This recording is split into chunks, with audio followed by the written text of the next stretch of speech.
is this guy? How did the most optimistic, hopeful character in the galaxy turn into this hermit who says it's time for the Jedi to end? I read that and I said, what? I mean, that's not what a Jedi does.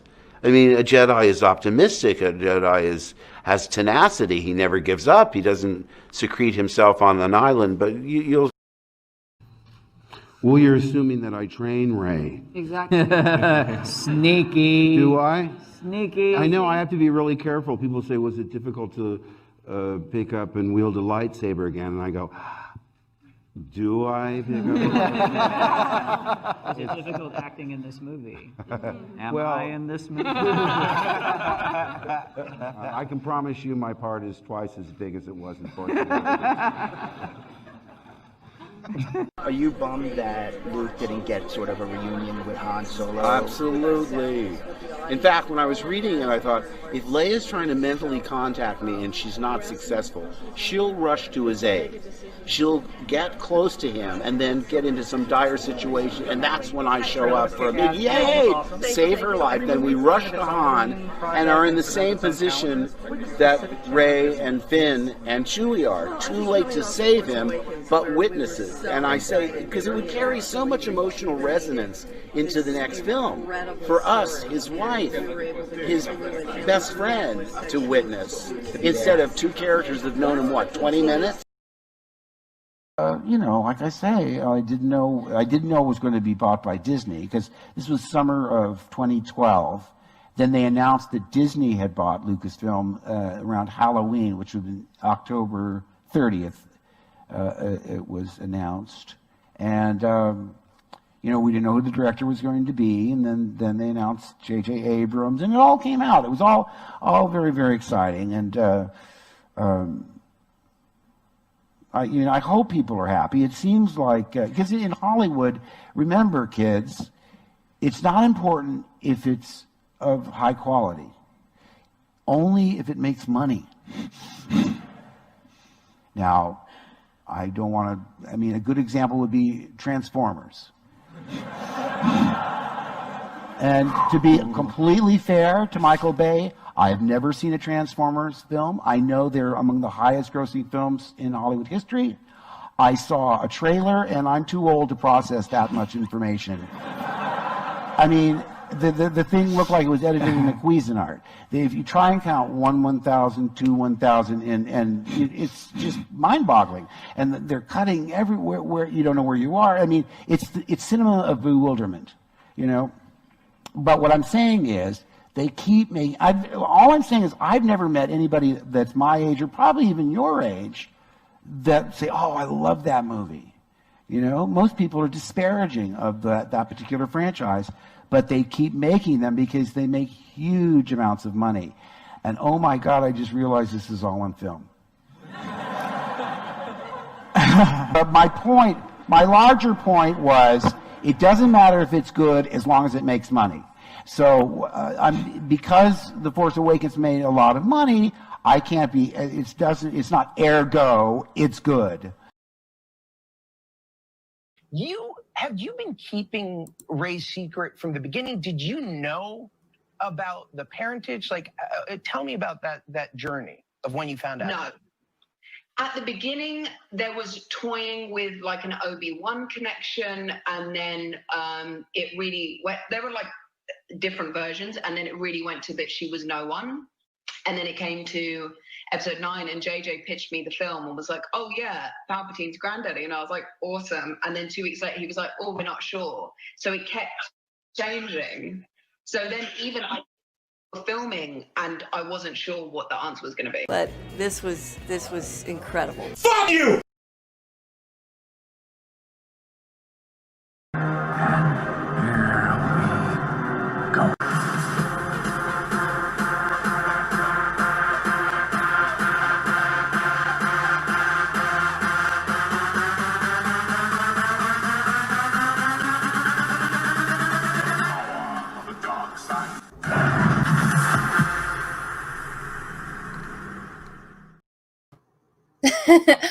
What's up, all my Evoke Shovels, droids, and Wookiees? And also known as that Star Wars girl.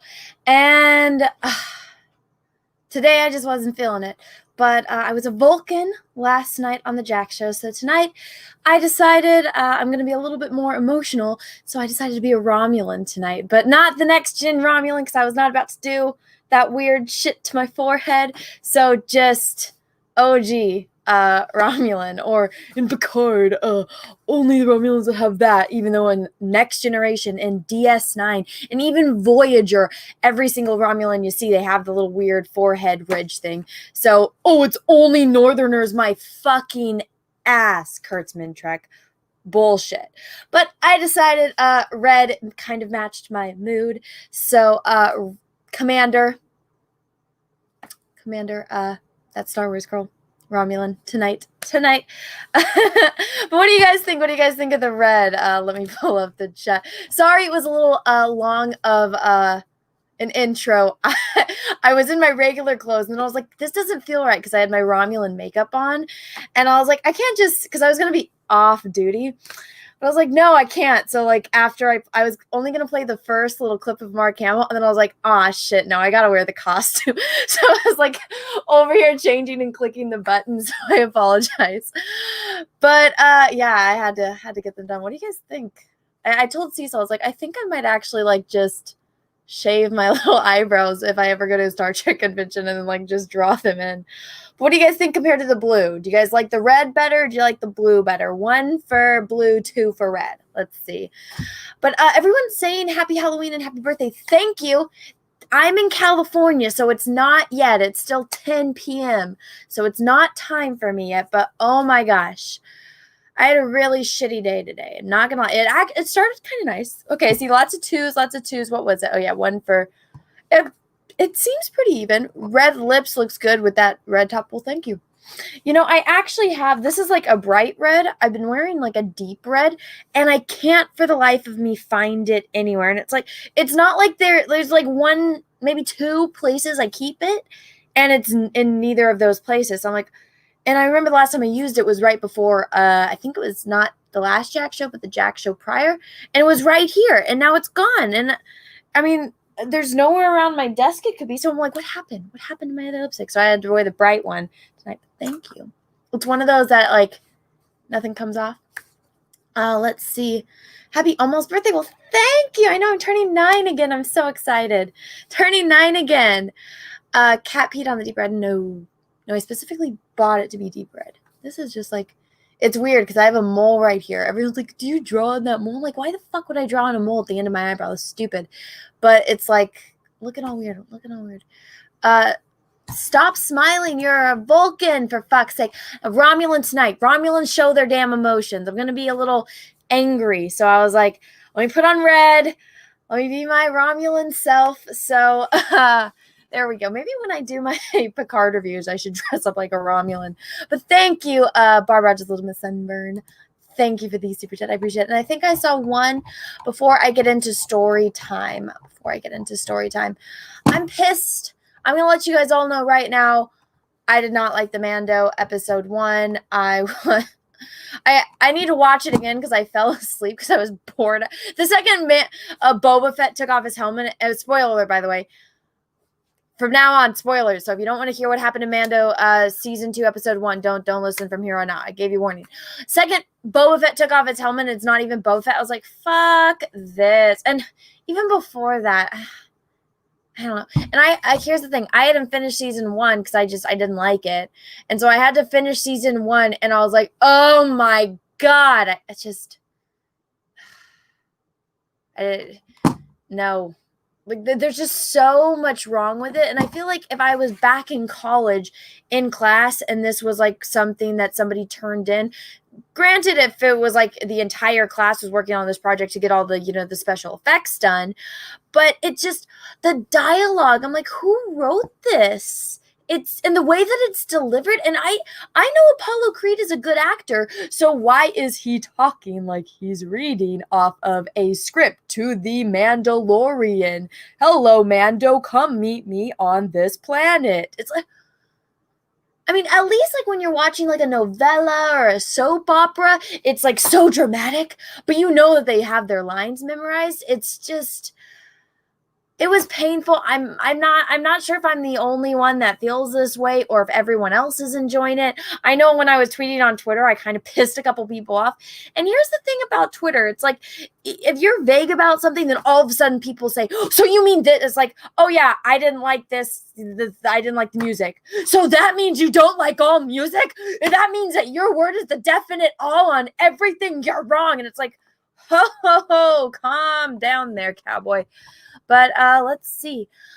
Borg Pork, thank you for the super chat. Dude, I got your package. So thank you. I remember you sending a super chat on the Jack show, and I wasn't sure because I was like, I was pretty intoxicated.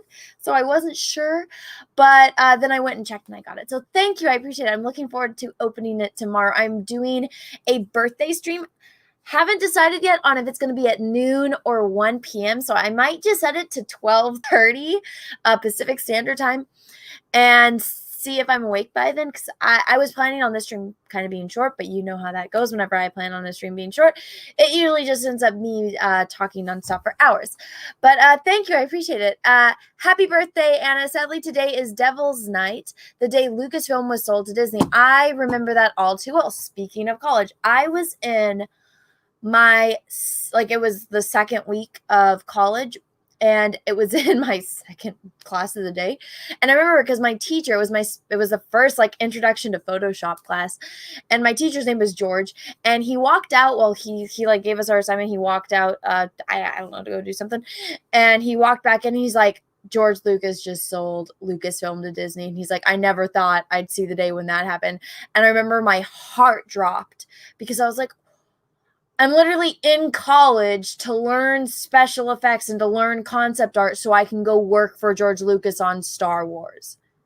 And so I'm literally here for that. That was my goal. It's just gone. I know. It sucks. But thank you for the super chat. I appreciate it. And I see Drunk is here. I also see Raging Rhino is here. What is up, dude? And Porkins. Hello. Let's see if I can. There it is. Drunk, thank you. You did not have to do that, dude. That's so kind. Happy birthday, Red. Thank you for being you. Wishing you many more to come. Well, thank you. It is my 9th birthday again. Well, it's going to be in 2 hours, a little bit less than 2 hours. So tomorrow, I'm going to have a couple guests on. I'm going to open the presents. We're just going to have a good day. And I'm going to make cupcakes tonight. So that way I'll have them nice for the live stream. And I'll have my little cupcake birthday things. And I'll have a little candle. And my guests are going to sing me happy birthday because they're awesome. And I'm going to have a good birthday. So it's going to be a good day. It's going to be a good day tomorrow. So I wanted to do a live stream tonight to kind of vent about the shit that I dealt with today. Because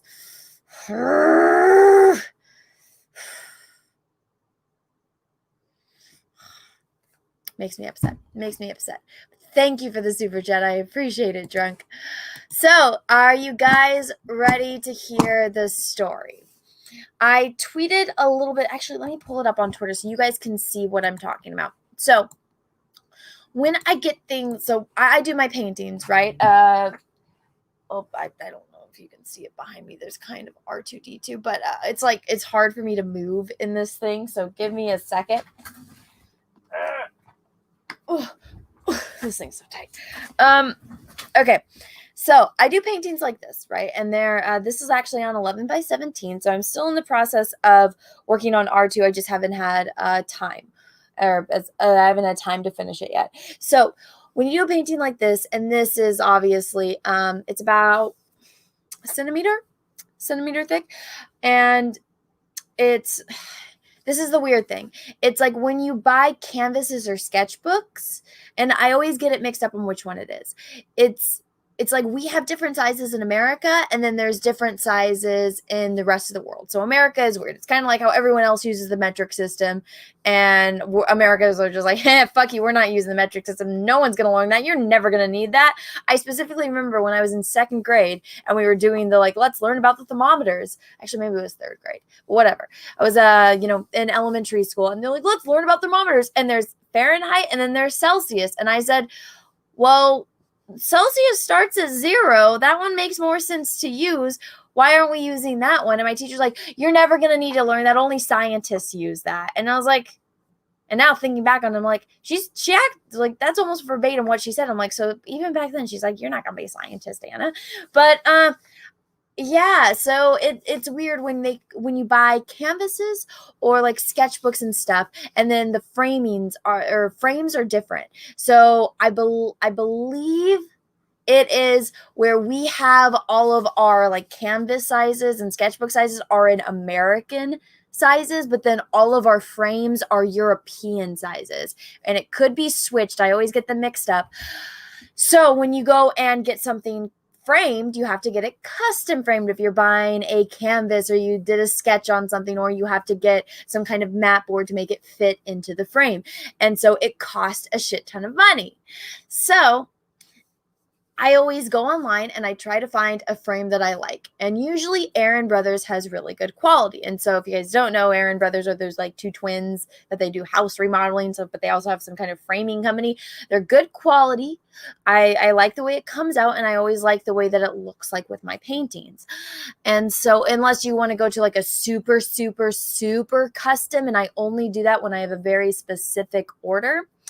So I found this one frame online because I'm doing a line of droids, and I was like, I kind of want the frames for them to be metallic, but I want them all to match. And if they don't match, then maybe it's like the bad droids, like the villain droids will have like a certain color. Maybe those ones will be gold, and then the good droids will be like silver or something like that. But then I found this frame, and it was titanium, but it was dark, and it had this slight like bluish tint. I was like, that is perfect. That'll look good with the red from HK, especially since the blue in the background. And then it's also going to look good with R2. The one that I was going to paint next was either going to be a certain 3PO or General Grievous. And so I was just going to do the like 12 Star Wars droids, right? And I was like, perfect. They have it in stock. It seems like they're going to have it for a while. So I have time and I can get this one, this frame. And so I went online and I like booked it, did everything. This is the size. So this is 11 by 17. The reason why I do that is because that's common for print sizes, especially comic book print sizes. And so it would transfer very well, especially like even if you were going to do an art book and it's not 11 by 17, that way you could have it on the full page and have like a little description on the side. It's just a very good size, and these canvases are very hard to find. I've talked about them before excuse me, excuse me, I need some juice because this is, I'm not even kidding, this is choking me. But okay. What was I saying? Oh yeah, so canvases. So this is a good canvas. It's very good quality. I put what you have to do though when you are painting with oils is that you have to put why am I blanking on it? What is it called? Oh, gesso. Sorry. Totally blanked because I'm in the middle of the story. So you have to put gesso on a canvas because after 20 to 30 years, the oil is going to slowly but surely start deteriorating the painting. And so that's why when you look at art from hundreds and hundreds of years ago, it has, aged a bit. And sometimes that's kind of, it's not the exact reason on why Leonardo da Vinci, when you go and you look at The Last Supper.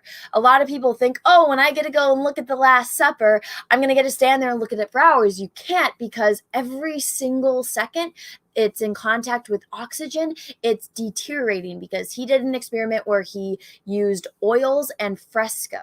And so when you go and see The Last Supper, you go into a room, you're allowed I remember a few years ago, you were allowed 10 minutes to be in there. I think they're even limiting now to 5 minutes if they're even allowing people in there because of, the the plague. But so it's behind glass. And even then, it's not going to be around for, maybe if we're lucky another 100 years. But even that's very, very optimistic because he was experimenting. He didn't, set the wall correctly, didn't set the medium correctly, so it's not going to be there forever. So if you guys, we're all alive right now, if you ever have the chance, go see The Last Supper before it is gone forever, before they stop allowing people to be in the same room as it, because that's something that I think everyone needs to see, and that's something that I really want to see. But anyway, that was a complete off tangent. So these canvases are actually 11 by 17, and nobody makes them. You have to like specially order them or make them yourself. It's incredibly expensive. And then Target was amazing. They're like, we're going to open up arts and crafts section, and then we're going to sell 11 by 17 canvases in a 2-pack for $8.99. So I went out, bought all of I went around to like every single store in my neighborhood. I bought all of them. Some people have been kind enough to send me them in my P.O. box, so thank you. That was incredibly kind of you. I actually went because they restocked my store, and every time I go and buy every single one that they have, because I'm like, I don't know how much longer you guys are going to have them. I'm going to need them for the rest of my life, so I need to stock up. And I swear, it's like when you like watch the like those extreme couponers people, and they're like, oh yeah, we're ready for the apocalypse. That's me with canvases. But anyway, the story with the frame is that I found the perfect frame for the series of droids. And I am a little OCD when it comes, and I'm super perfectionist when it comes to my art. And I'm never completely satisfied with something that I've done. I get to the point where I'm like, it's done. I know I can spend more time on it, but sometimes, you got to step back and go, okay, maybe I'm overworking it. You get a fresh pair of eyes on it, and then, you just, if you trust it enough, if you're comfortable enough, you can be okay with it being done. Now, I've gotten to that point a few times, and then I look back and I'm like, oh my God, I could fix that. Because when I'm looking at it, I don't focus on the good things, because the good things, they're fine. I don't need to fix it. I focus on, what do I need to fix? What is wrong with it? So I can fix it, so I can make it the best it can possibly be. And so I was so happy that I got to that point with my HK painting, because if you guys are new here, I played KOTOR. Everyone told me, Anna, you need to play KOTOR. Anna, KOTOR is amazing. Anna, play KOTOR. And I'm like, I'm sorry, I suck at video games, but I'll play KOTOR. And I did. It was fucking awesome. I loved every second of it. I actually preferred KOTOR 2 to KOTOR 1, but I do need to finish replaying them. So I finished my HK painting, and I don't get to spend all day painting, because it's like I have work, I have to do videos, I have, just general life. I have to feed myself. And it's just, it gets to that point where it's like, when I know I'm going to be painting, I don't like half-assing it. If I'm sitting down to paint, I'm going to be there for minimum 3 hours. And even then, and it's like, there's some people that can just confidently go in one session and be done. I'm not like that. I'm just like, let me look at the shadows, let me study the colors, and then let me make sure, and let me get this base layer down. Because sometimes people do that. They do an underpainting.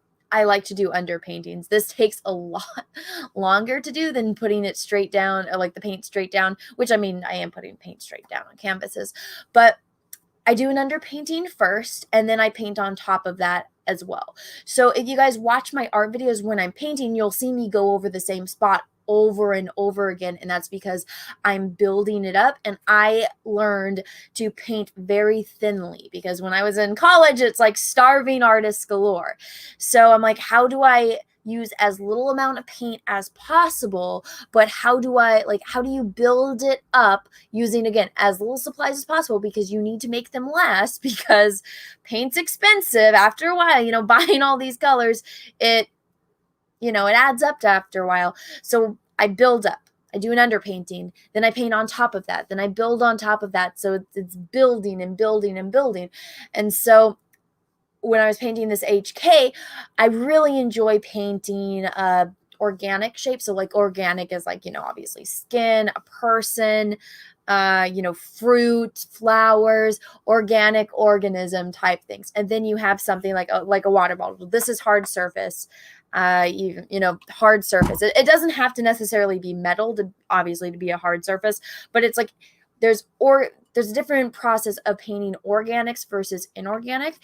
And I found that painting inorganic things like robots is very fast. And I learned that when I was painting my Darth Vader, because I was always so timid with working with hard surfaces, because I'm not an industrial designer in any way, shape, or form. I'm just like, when everyone's like, oh, can you paint this like spaceship or can you do this? I'm like, has it been designed already? Because I don't know how to do that stuff. And I think it also has to do with, as much as I love cars, I don't know I know the first thing about designing it. I don't think I'm good at it. I feel like it's one of those things that it's so much easier to design like an alien or a character as compared to having designed a new type of, I don't know, device or spaceship or vehicle, and that was just never my forte, so I kind of strayed away from that. And then when I did my got 10,000 followers, yay, or 10,000 subscribers, yay, and I said, I'll 3 people tell me which character you want. I'll pick 3 random people that said yes, I would like a painting. One of the people happened to want Darth Vader, and so that was my first like real time like going in and doing a portrait of something that was hard surface. And even though Darth Vader, he's organic, he's wearing the mask, and I was like, wow, this is a lot of fun. Also, it's super easy.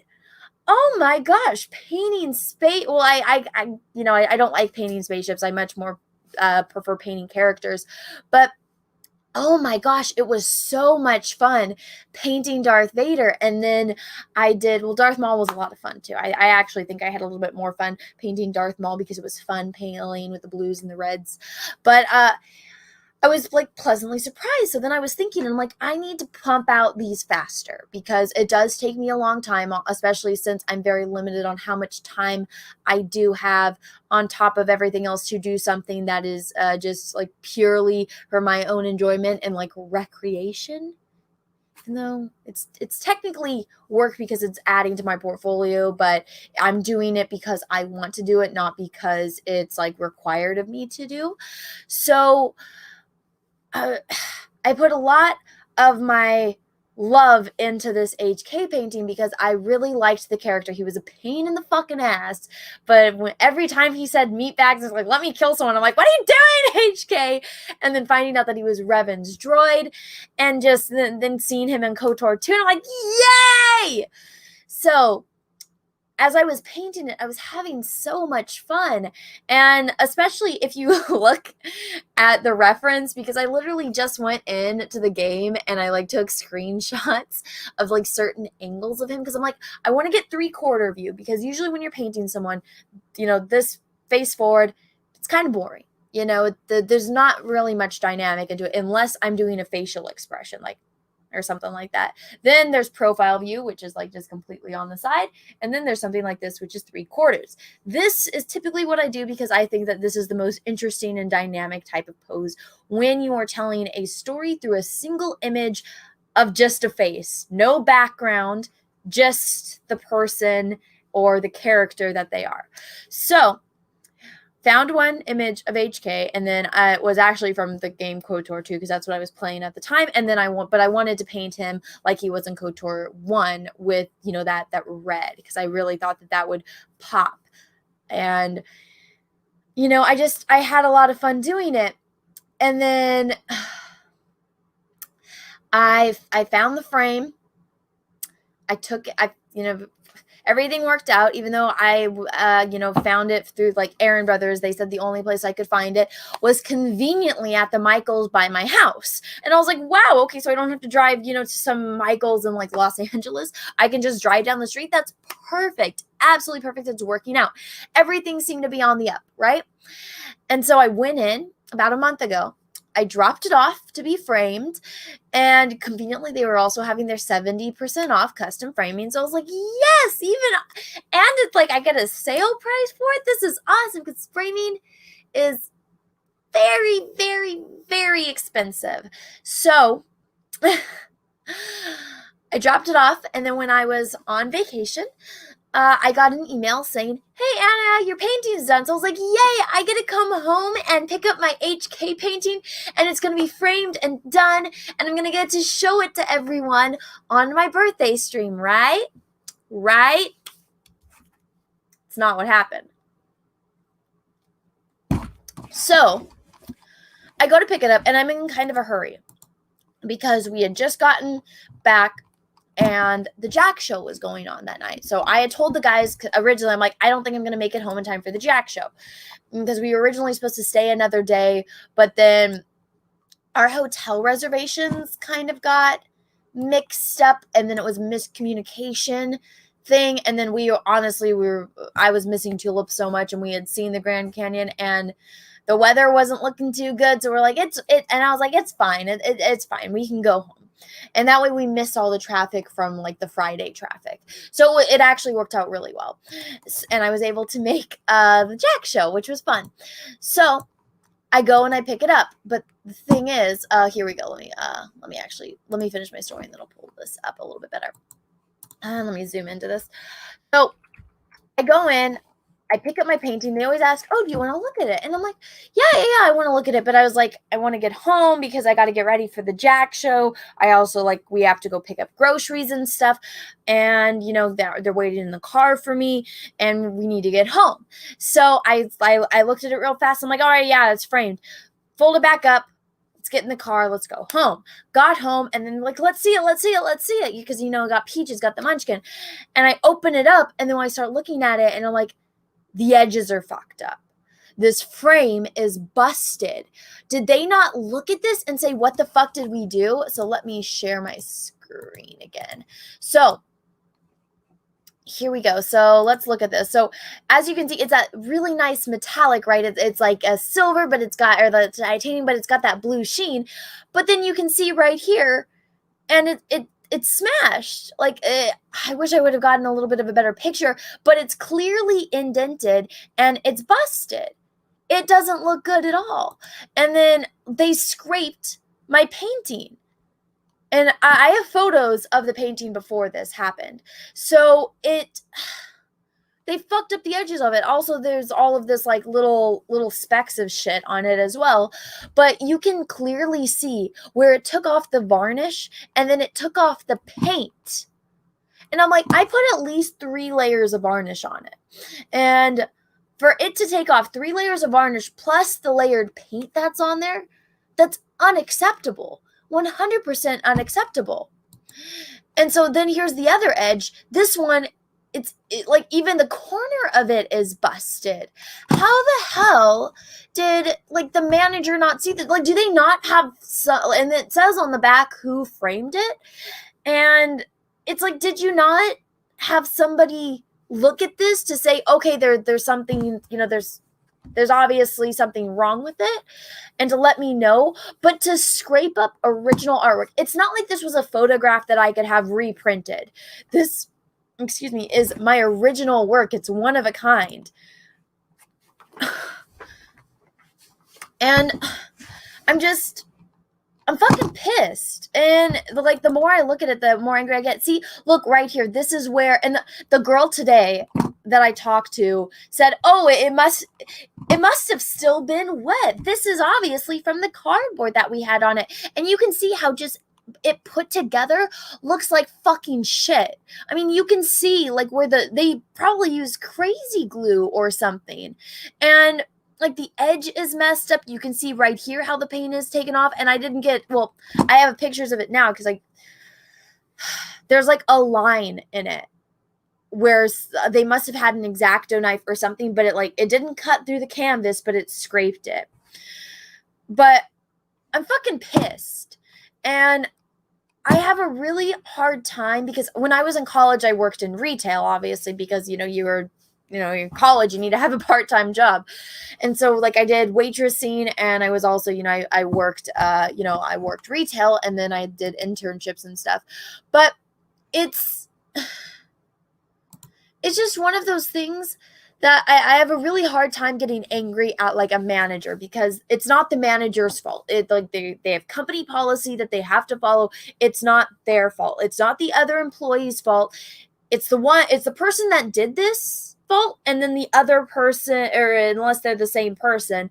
But okay, it's the person that put it together, is there not somebody else that looks at it to make sure that everything's okay? And also, wouldn't your priority be not to fuck up a person's work? I trusted them, and I've never had this problem before when I've turned you know, when I'm paying a lot of money, because I'm not gonna lie, these are not fucking cheap. It's not. It's minimum like $150, and that's for the most basic frame.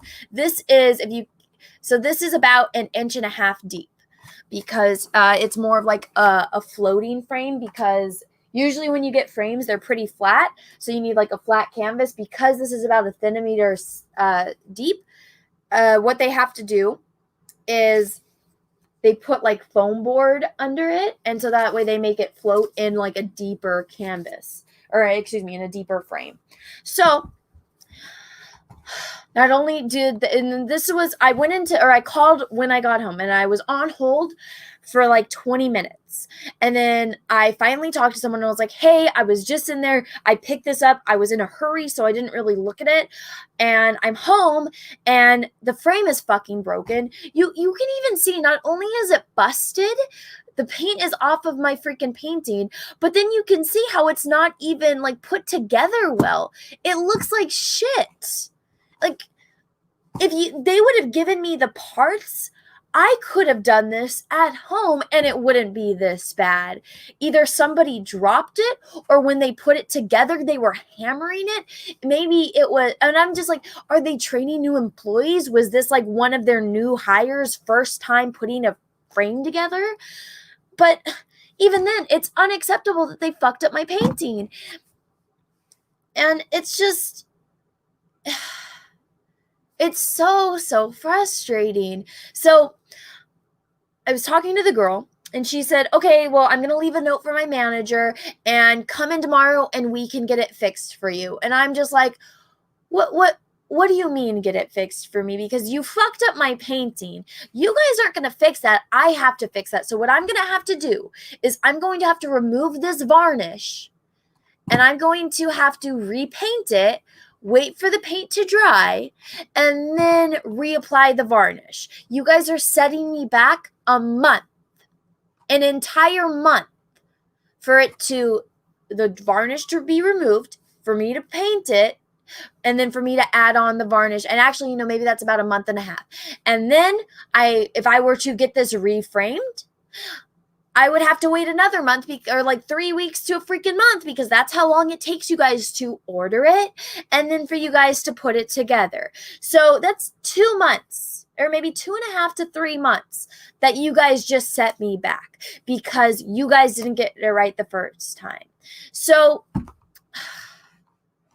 it's so frustrating. So I went in today and I talked to the manager, but apparently she's not really the manager, because she couldn't do anything for me. And she's like, okay, so she's like, let me see. First, she made me wait because she was dealing with somebody else. And even that guy was like, wow, that's too expensive. I'm not going to get this frame for you, or from you. And so then she went to help me, but it was very clear that it's like one of those people that you tell them their problem and they're like, oh, okay. And so, and she saw it, and she's like, okay, well, we can get you another frame. And I'm like, that doesn't help me. That doesn't solve the problem. And plus, the frames that she showed me, they look like shit. And I'm like, I don't want those frames. Because she's like, oh, well, you want one that looks like metal, right? Here's this one. And I'm like, that looks like shit. It looks like cheap plastic from the 99-cent store. I don't want that. And I'm like, I specifically spent time trying to find a frame that would look good with all of these, and then it's just not what I wanted. And I don't want to make a split decision, because, and honestly, I don't trust them. And I told her that. I'm like, I don't trust leaving my painting with you guys. Like, that should be your number one priority, is making sure my artwork doesn't get fucked up. Right? Like, it should be your number one priority to make sure that your client's original work, doesn't get fucked up. And so I'm like, she's like, oh, well, this frame was on sale. And I'm like, well, no, your store was having a sale. The frame wasn't on sale, unless it was and they didn't tell me, and it didn't show up anywhere online.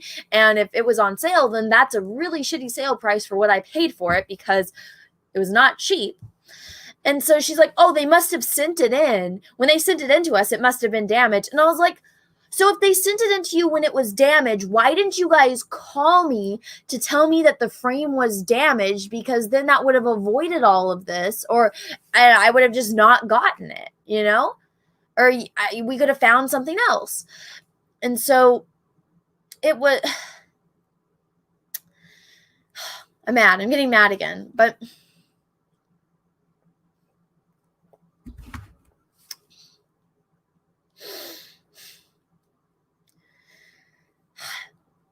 so basically, she just wanted to reframe my painting, and I said, no, I don't trust you guys with my painting. I don't trust leaving it here. And then she tried to blame it on that they wrap it in this, like, brown paper, and then they put, like, cardboard over it.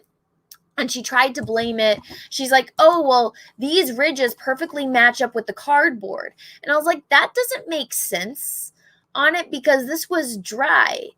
A dry canvas isn't, in a dry painting, especially with varnish, isn't going to imprint into the canvas.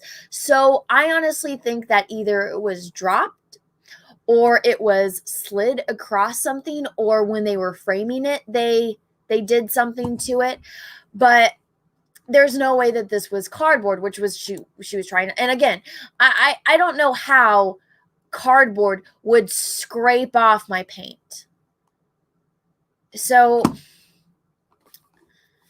it was just excuse after excuse, and I'm just like, but this is unacceptable. How do you look at this and say, yes, this is okay quality to send out, especially when you're paying an arm and a leg for something like this? And so I was finally just like, you know what? Can I just get a refund? Can I just get my money back? Because I'm not happy with this and I don't want this. And she's like, you don't want us to fix it for you? And I was like, I don't trust you to fix it for me. If you thought that this was okay quality, then no, I don't want you to do it again, for me to have to fix it, bring it back in, you guys to give me a fucked up frame, and for you guys to fuck up my painting again. No, thank you. I want my money back. I'll go fucking frame it myself, or I'll go find a better framer, you know? So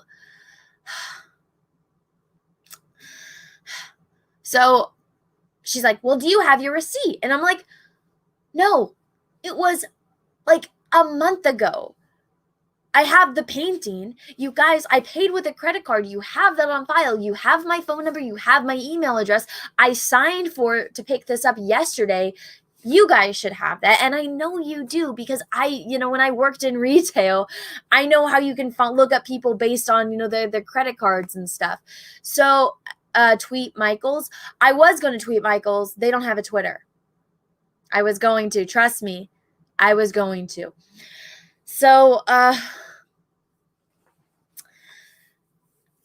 and then also, she tried to look it up. She couldn't find anything. And I even showed her, I was like, here's my email when you guys emailed me saying that it was done. And she's like, oh, well, the manager actually isn't here. She's here every other day. She's just conveniently not here today. And I was like, in my mind, I'm like, aren't you the manager? Didn't the girl on the phone tell me specifically your name and that you were her manager so you could look it up? And so I didn't get my money back today. And she took my painting out of this canvas, or out of this frame, and she gave it back. And so I have it here. This is my HK painting, as you can see.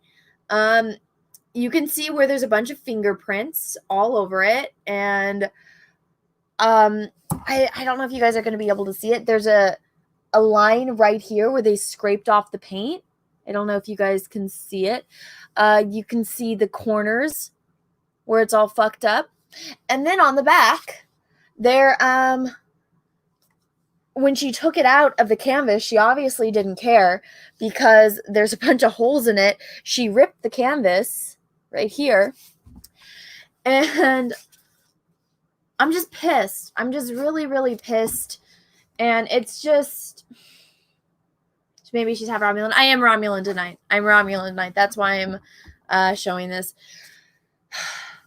Don't they use cotton gloves? Well, when she took it out, she was holding it with her bare hands. I'm going to take off the varnish and I'm going to have to fix it. So right now it doesn't really matter what I have on my hands, but I'm just pissed because I was really, really proud of it. And they fucked up, and I was looking so forward to it just being done and me being able to show everyone. And you know, they fucked it up. They fucked it up, and I don't know how they think that it was acceptable, but I'm really, really proud of this painting, and for them to like treat like, I honestly think they dropped it or like scraped it across something, because like even looking in the reflection right now, you can kind of see like just even right there how it looks like maybe they had it flat and they like scraped it across the table or something. But it's just, it pisses me off. And the way it was like they were completely unsympathetic about it. And I'm like, don't you want to keep customers? Like, don't you want to?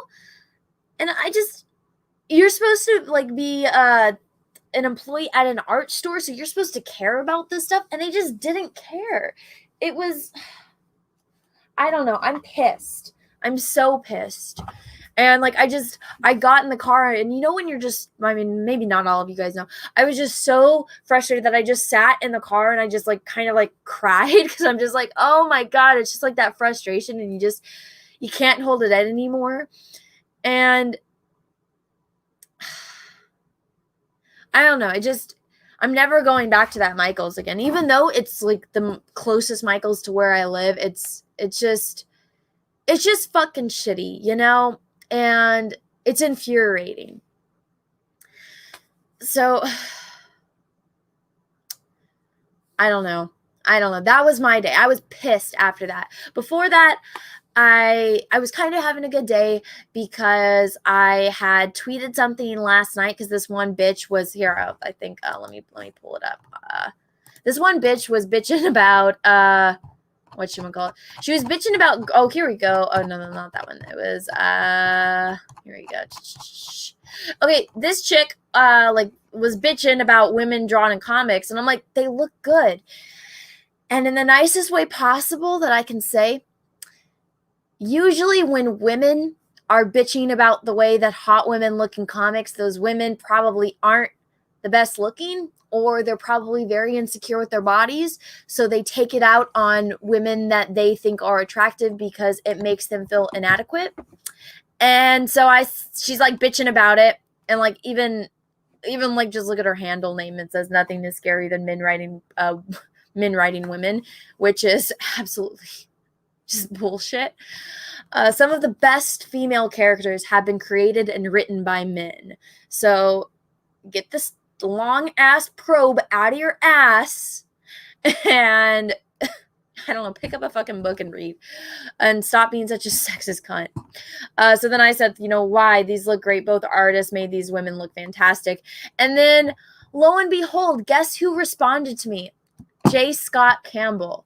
And I've been a huge fan of him for a very long time.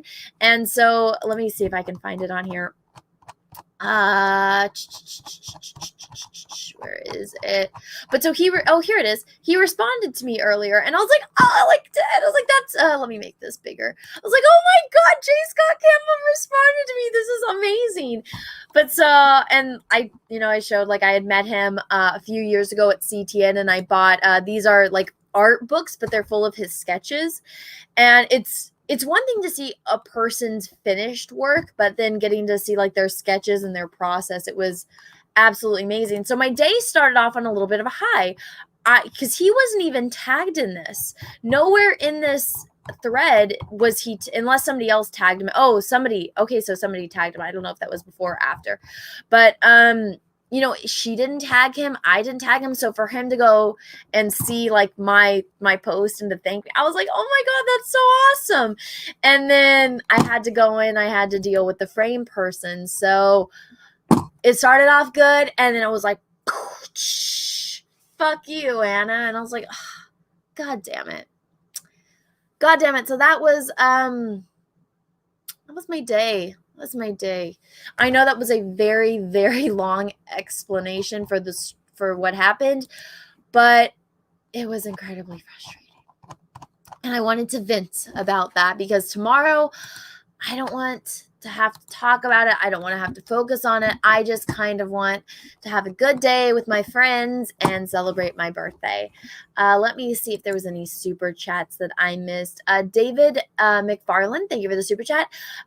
So who was your favorite character, Anna? Kreia or Revan? Ooh.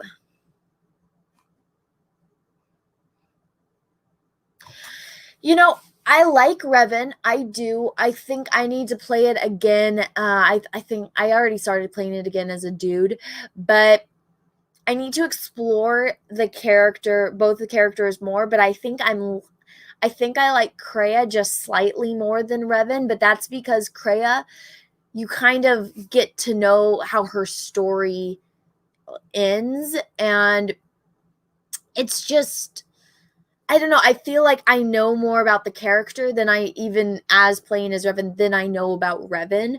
So I definitely, I need to play KOTOR actually more than once. I need to play it again.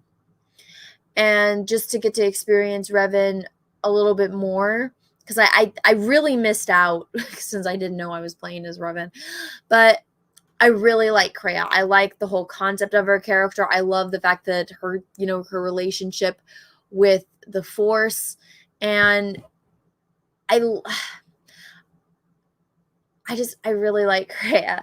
So, and she's a fucked up person, but she's a very, very interesting and dynamic character. Not to say that Revan isn't, but I think because I was playing as the exile character and Kreia was that NPC character that already had her story written, whereas with Revan, spoiler alert, you find out halfway through that you're Revan, and so you get to make the decisions for him as compared to the story that's already there and established for Kreia.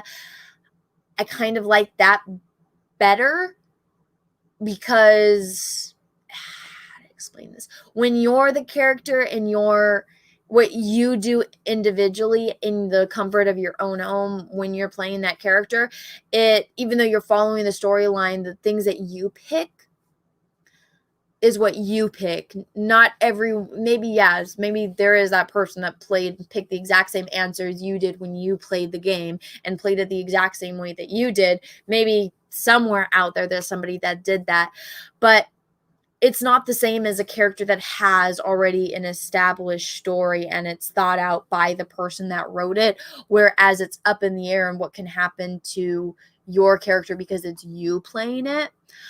I kind of prefer when I'm looking at a character and judging them based on the aspects of the character as the more thought out, if that makes sense. Even not to say Revan isn't thought out, but it's up in the air on what happened to Revan, and it's up in the air on the path that Revan went on, if that makes sense.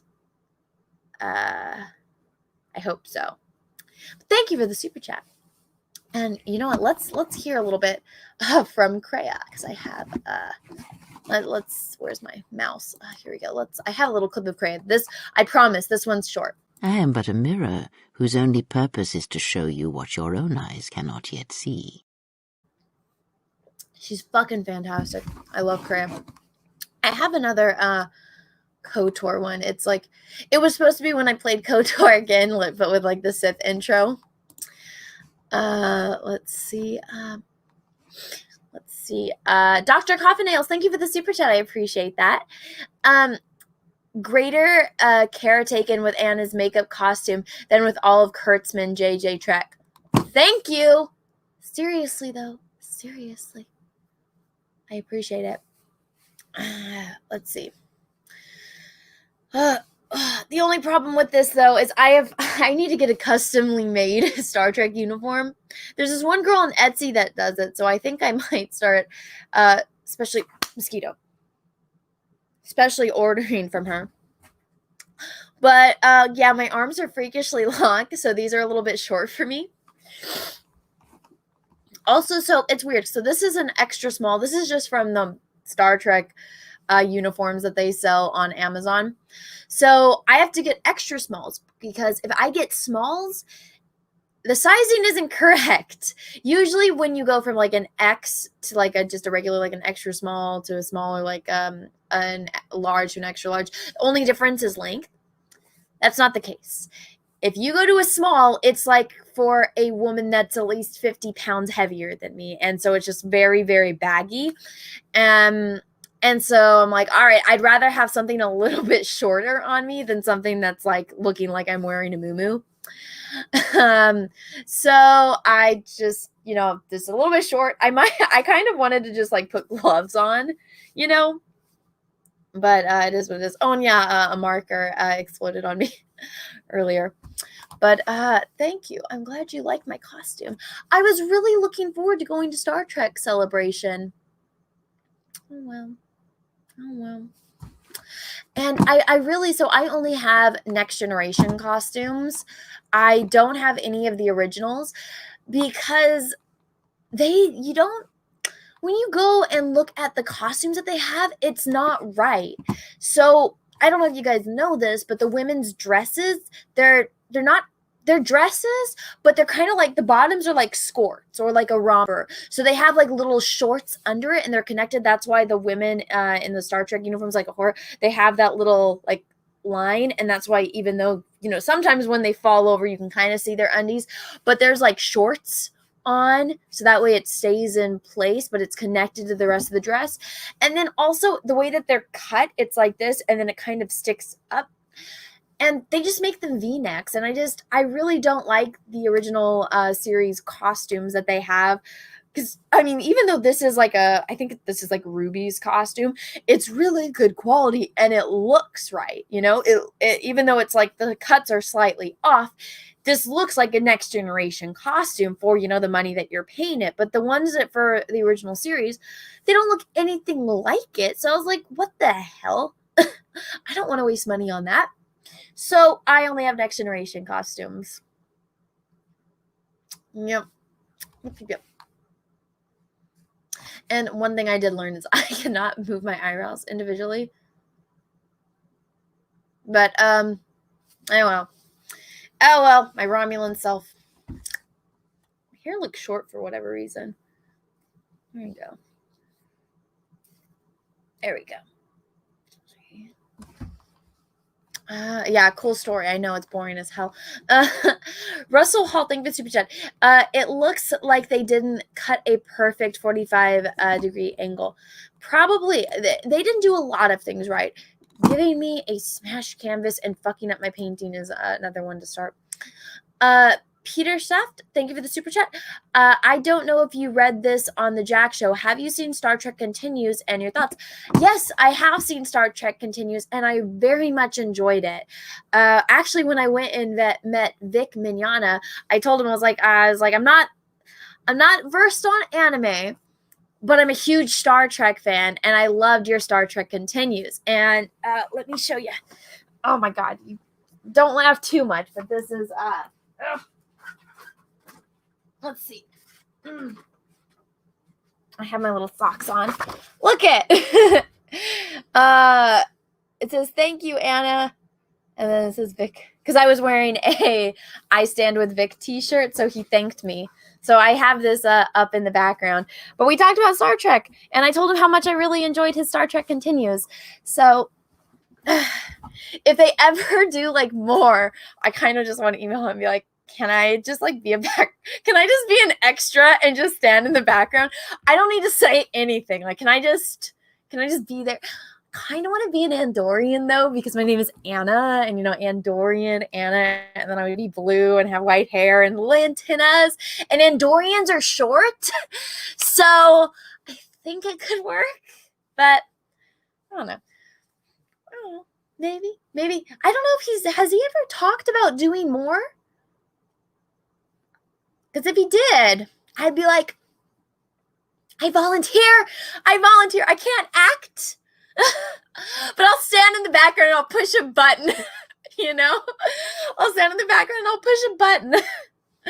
But, yeah, her workout vid in that costume would be nice. No, not doing the workout vids. But yeah. I think you could probably be a decent actress. I have no aspirations to be a decent actress. That's just, I did like theater and stuff when I was, growing up, but I always much more, I enjoyed like the directing aspect of it, and then like the set building. I really, really enjoyed that. And I don't know, because I feel like when you're on stage and doing stuff, I don't know. I think I much more enjoyed like being in charge of the going ons of things and like making sure that everyone is in the right place and that everything simultaneously is working together to create this thing, as compared to like being on stage and doing this. Memorizing Shakespeare takes a lot. Yeah. Oh my goodness. Yeah, I wish, I sincerely wish I had videos of it, because I would show you guys. You guys seeing me recite Shakespeare, that would be a blast for you guys, not so much for me, because it's like you have to get into the Shakespeare. And we didn't do like how Leo did, like, oh, let's do like the modern day Shakespeare. We did hardcore, this is Shakespeare.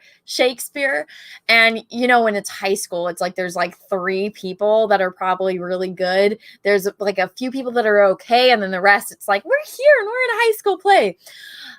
I got cast as Juliet, and me playing an airhead 13-year-old that's like in love with some dude and is about to stab herself. It's just,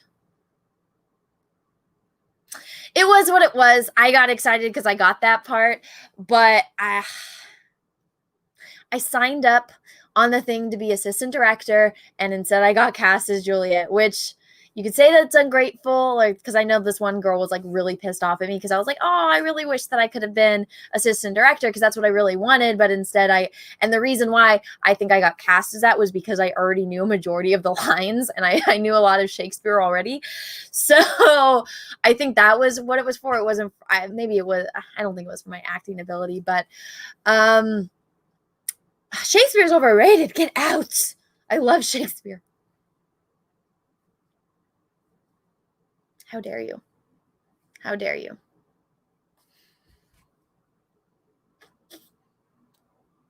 But yeah, I get much more enjoyment out of being the behind the scenes person, as compared to being the person that is like up front and center. But I do enjoy public speaking, and I didn't get stage fright, which probably was also part of it. Because one thing that I don't think people really realize is when you're on stage in front of people, the lights are so bright that you can't see anyone. And so I learned that when I was a little kid and I was doing like a piano recital, and you get up on stage and it's like, wow, I can't see anyone. So it's kind of like nobody's there. So it's kind of like you're talking to your mirror, or you're, playing for, yourself. So, it is what it is. But yeah, to answer your question, I very much enjoy Star Trek Continues. I do. So I kind of vented. What do you guys want to talk about? Do you guys want to talk about anything fun? Let's see.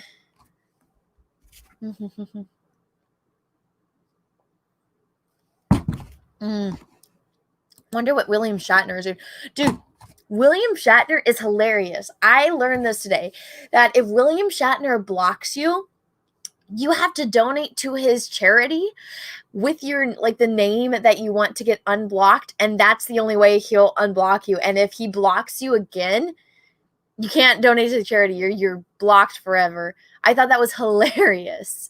So that was very entertaining to learn. I was like, you go, William Shatner, because somebody's like, oh, you blocked him and it was a total accident. And then it's like, oh, here you go, you got to do this. And I was like, wow, William Shatner gives no fucking shits, and I don't blame him. When I'm like 89 and if I ever got to the level that William Shatner is, which I never would, because that's Captain James Tiberius Kirk, that's how Doomcock got unblocked. Oh my god, how funny. And what's Captain Kirk has always been very, very kind to me on Twitter. And it's funny, the difference between him versus Mark Hamill. I've had, I think, 2 or 3 interactions with Mark Hamill. Each one has been very unpleasant and he's been kind of an asshole to me. Every time I've interacted with Captain Kirk, he's been nothing but absolutely lovely. And I'm like, oh, Captain Kirk! I need to meet him. I really hope he's on, I really hope he actually comes to like a Star Trek convention or some kind of convention so I can see him. I would love to get him on my show and like interview him. And I've kind of been saving up for a car, but I don't know. I think if I got to, I would blow my savings just to have William Shatner. He doesn't do podcasts though, so I'm like, I don't know. I'll drive out and I'll interview him somewhere. But I would absolutely love to meet Captain Kirk. But Raging Rhino asked, how do you feel about Mando? I did not like it. I thought it was very boring. I thought it was very predictable. I thought that there was things that they could have gone in depth with, and they didn't. And it was kind of, to be completely honest, 40 something minutes of my life that I'm not going to get back. It's not like physically painful, like watching, Star Trek Picard or, Star Wars Resistance. It's not like that. Like, I'm not sitting there like in pain. I'm just sitting there going, but why? But like, and it's, I think the biggest thing that bothers me about it is that it's so much wasted potential. And when it bothers me the most is when me as somebody that's in the audience, and this was, I'm trying to remember where this quote came from, but it's always stuck in my head. And it's, you never want to be the smartest person in the room. And if you're the smartest person in the room, you need to leave that room and go into another room, because you always want to surround yourself by people that are going to open up new like aspects and add something to your life, right? And so when I'm watching this and I'm thinking to myself, okay, I want to be amazed. I want to be surprised. I want to be intrigued. I'm, watching this for entertainment, but also I want this to stimulate my mind and to open it up to new ideas and new things that I would have never thought of before. And so when it's something like, one of my favorite movies, Silence of the Lambs. Okay, I'm watching it and I'm like, wow, holy shit. Like the first time, I wasn't expecting that. Oh my God. And obviously, I'm not a psychopath. So, watching that shit, it's horrifying. And then you have, something that's, not a scary movie. But then watching, The Empire Strikes Back, I'm watching that and it's like, holy shit.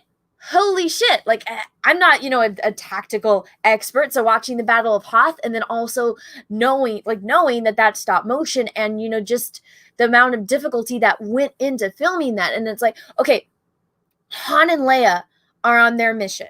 Or, they're running from the Empire, where Luke is off on Dagobah training with Yoda and learning about the Force, the things that I don't know, and I'm watching it. And every time you watch it, you get something new from that experience. It's like, okay, maybe you saw the snake climbing up on that tree in that one shot, or there's something different. Maybe you were looking at Luke, and then this time you're watching it again and you're looking at Yoda, and there was something that the puppeteer did that maybe his ear twitched a different way, and so it adds some kind of sub-level to the depth of what he's saying. And it's like every time you watch it, you get something new from that experience. And that's something that I love. That's when I'm sitting there watching it and I'm just like, my brain is being stimulated. I'm learning new things. I'm watching it over and over again and I'm loving it. And it, even though I'm watching it and I know what's going to happen, it's still that anticipation. It's timeless. It's a classic. It's one of those things that you can watch, over and over again, even though you know what's going to happen and still be entertained. Now, when I get something like The Mandalorian, it's predictable. I know what's going to happen. I can see what's going to happen, before the scene even really gets into it. And it's just, with the resources that they have, with the millions and millions of dollars, go look at, the lack thereof resources that George Lucas had back in the 70s and 80s. Go look at the lack of resources that they had in Star Trek, the original series. I remember the first time I went to a Star Trek convention and I was absolutely in shocked that the little like computer chips that Spock always uses are just painted pieces of wood. And like, it's like, stupid mosquito. It's like when I was in preschool, I'm like, my preschool toys look more, scientific and more, futuristic than these do. These are painted pieces of wood. And what they were able to do with acting, with visual cues, with the cheapest props in the world, and then with just the writing, it's like I love doing my watch parties with Drunk 3PO because every single time he's like, what just happened, it's like twist after twist after twist, and it's like you start at the beginning and you have no idea where you're going to end at the end of at the end of the episode. Whereas this, it's like I can see where it's going and I'm not amused. And when I can solve the problem or I can think of a better solution than the character comes up with in the show and it's not a comedy, I just mentally check out of it because I'm like, this is boring. It's one thing to me like when I'm watching The Office and Michael's doing something stupid or Dwight's doing something stupid or Kevin's doing something stupid. And I know the second Kevin starts talking about his chili and he's like, this is my best chili and this is my secret family recipe. And then you see Kevin with this big pot of chili. He's going to trip. It's going to fall over the floor. He's going to fuck it up. And like, we all know that as the audience, but it's fucking hilarious to watch. With Mando's not a comedy. When I'm sitting there and watching it and I'm just like, I can think of a better solution to the problem than the character. When I'm just like, you should have died. You should have died like 10 times already. Like, this is the solution to your problem. Also, especially after playing KOTOR and having the knowledge of Mandalorians and their culture and just having like the basic knowledge of the Star Wars universe and watching it and being like, you could have done all of this stuff and this is what you're choosing to do. Like, even tonight, okay, you showed the crate dragon, you showed the pearl. Okay, that was done much better in KOTOR. And it was, oh my God.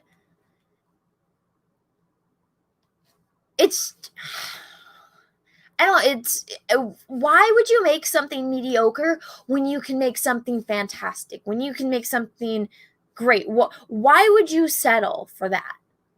And I mean, they're choosing to do that, but honestly, I'm not really surprised because it's Jon Favreau and Dave Filoni, and they're very safe. Even with the stupid wolf Jedi temple shit from Rebels and the world between worlds so that we could bring Ahsoka back. It's just, I feel like it's going to be one of those things that once the show is over and like the hype is gone, it's not one of those things that's going to stand the test of time, because whether you love the prequels or you hate the prequels, what George Lucas did was he told the story of how Darth Vader became Darth Vader. And this is one of the things that I always told to like my normie friends. It's like, because when they complain, oh, well, da-da-da, and I'm like, okay, he's showing Anakin during, like, okay, yeah, he's technically not in puberty, but it's like, not all of your life is going to be this fantastic Luke Skywalker, I'm going to go fight Darth Vader on, the freaking Death Star. You're going to see, even like the pain, like sand, that kind of stuff. It's like, no, I hate sand. Let me get that. I think I have that clip. Let me find it. Where is it? I'm going to make you guys watch this thing. Here we go. I don't like sand. Okay, even stuff like that. It's like, have you ever been on a date? Because I'm assuming not every guy or woman that you go on a date with is not Laura Croft or James Bond and is all smooth with the words. It's like sometimes you go on some pretty shitty dates. So I'm like, honestly, that's not bad. But it told a story, and it's something that is going to stick with you. You killed the younglings, and it's just, they're going for safe. They're going for just okay. And I'm sorry, but I'm not the type of person that settles for mediocrity. It's just, that's not, it's just not something that I find acceptable. And when I'm watching it and I can find problem after problem, and also when I'm watching Star Wars and I'm not intrigued in any way, like I genuinely do not care about the Mandalorian character. The only character I care about is baby fucking Yoda. And yes, baby Yoda, especially after finishing season 1 and seeing how baby Yoda, let me just stop the fire. Let me force heal so that even though Anakin, Obi-Wan, Yoda, Mace Windu, all of these fucking Kreia, Revan, all of these Jedi fucking masters, all of them couldn't come up with this, but Rey and Baby Yoda can. Give me a fucking break. He's cute. I love him. He's the precious little baby. And if they did a show kind of like that show Too Cute, if you ever watch Animal Planet, and it shows like the mommy dog or the mommy kitty cat, and they're all pregnant, and then they have the babies, and then it shows them when they're like 1 day old to like a week old to 3 weeks old to the time that they go and find their humans in their new home.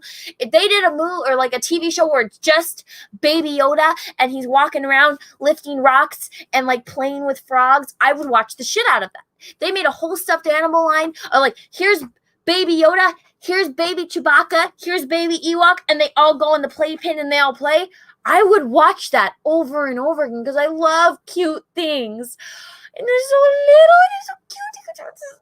Oh my God. Could you imagine if they just did a show called like Younglings and it was all the babies and it's all the little babies that have force powers, and this could be your comedy and you could sell a shit ton of toys. Kids would probably like this. And it's just like every single time it's like the one Jedi master that's stuck watching all the little baby Jedis. And I mean, this is a freaking gold mine for them. Why don't they do this? Where it's like a few Jedi masters that are like the nurse Jedis, and then they have to watch all of these babies with force powers that are constantly getting into trouble and like them like running around, kind of like Jack's Attack, that little Pixar short where whatever, I think her name's Becky, but I could be wrong. But the babysitter and like Jack's floating through walls and like lighting stuff on fire and like just, could you imagine how funny that like a show, like think about that. It's like, what do you do? Because obviously, especially just like little baby Yoda, where he's like, all of a sudden, he's flying the ship. He's taking off that little circle thing from the gear shift. Just all the havoc that a little baby force user could wreak. It's like, and imagine all of the younglings together, all of the babies in one ward of like the Jedi Temple. Why don't they do something like that if you want to have something cute that's going to sell a shit ton of things? And if you see the way, let me see if I have any near me. It's like Disney came out with this line of things called Zoom Zooms, okay? Very popular in Japan. They carried them over to the States. I got sucked into them because they're cute. Okay, do women like stuffed animals? Women like cute things. Okay, so do a bunch of cute little baby force users that are all in the Jedi Temple that are wreaking havoc. You can make toys. You can make stuffed animals. You can make baby dolls because lots of little girls like to play with baby dolls. Little boys do too apparently now. But I mean, I never knew any of them when I was little, but I guess they exist. Remember how Cabbage Patch Kids were like the biggest thing ever, and now apparently kids today don't know what Cabbage Patch Kids are? But you could do that with all of the little alien species. You could have a little baby Greedo and make Greedo look cute. And you guys might think that that's a terrible idea, but trust me, people will buy them. Grown women like me will buy that shit because we like cute things. Baby Yoda broke the internet. What Baby Yoda did in the one scene when he was introduced was better, outdid everything that Kathleen Kennedy did with the stupid Rey Skywalker. It's just Clone Wars did. They tried to. Clone Wars had that episode where they were trying to find all of the force sensitive all the force sensitive babies that hadn't been picked up by the Academy yet. So they kind of did. But I think that if they did one more like where it's all puppets like Baby Yoda, or maybe put that big budget that they have into Mando and doing something like that, they would make so much money. And this wouldn't have to be a show that, everyone, oh, this is important to the story of the next trilogy. No, it would just be one of those things where it's like, okay, here's a one-shot episode. Here's, just just little day in the life kind of episode things that doesn't really affect, the EU, the canon of the movies. It's just something fun to watch. And this could be something that children watch. And it could be one of those like just funny comedy things that, doesn't really affect anything else, but it exists in this universe and you can laugh about it. And maybe, I don't know if the show had like a few seasons and then it ended. And then later on, it's like, oh, maybe they have it and it takes place, years and years, and maybe you see that character again. It's like, oh, how funny that character, that Wookiee was that baby in that one Baby Jedi show. And it's funny, oh, now they're grown up and everything, but it's like us, we're like, oh yeah, I remember when you were a baby and you I don't know, ripped off the freaking chandelier or something and made it crash all over the Jedi Temple. Something like that. But, Anna, your mods are writing. Why? Let me see if I can pull it up. Oh my God. Let's see.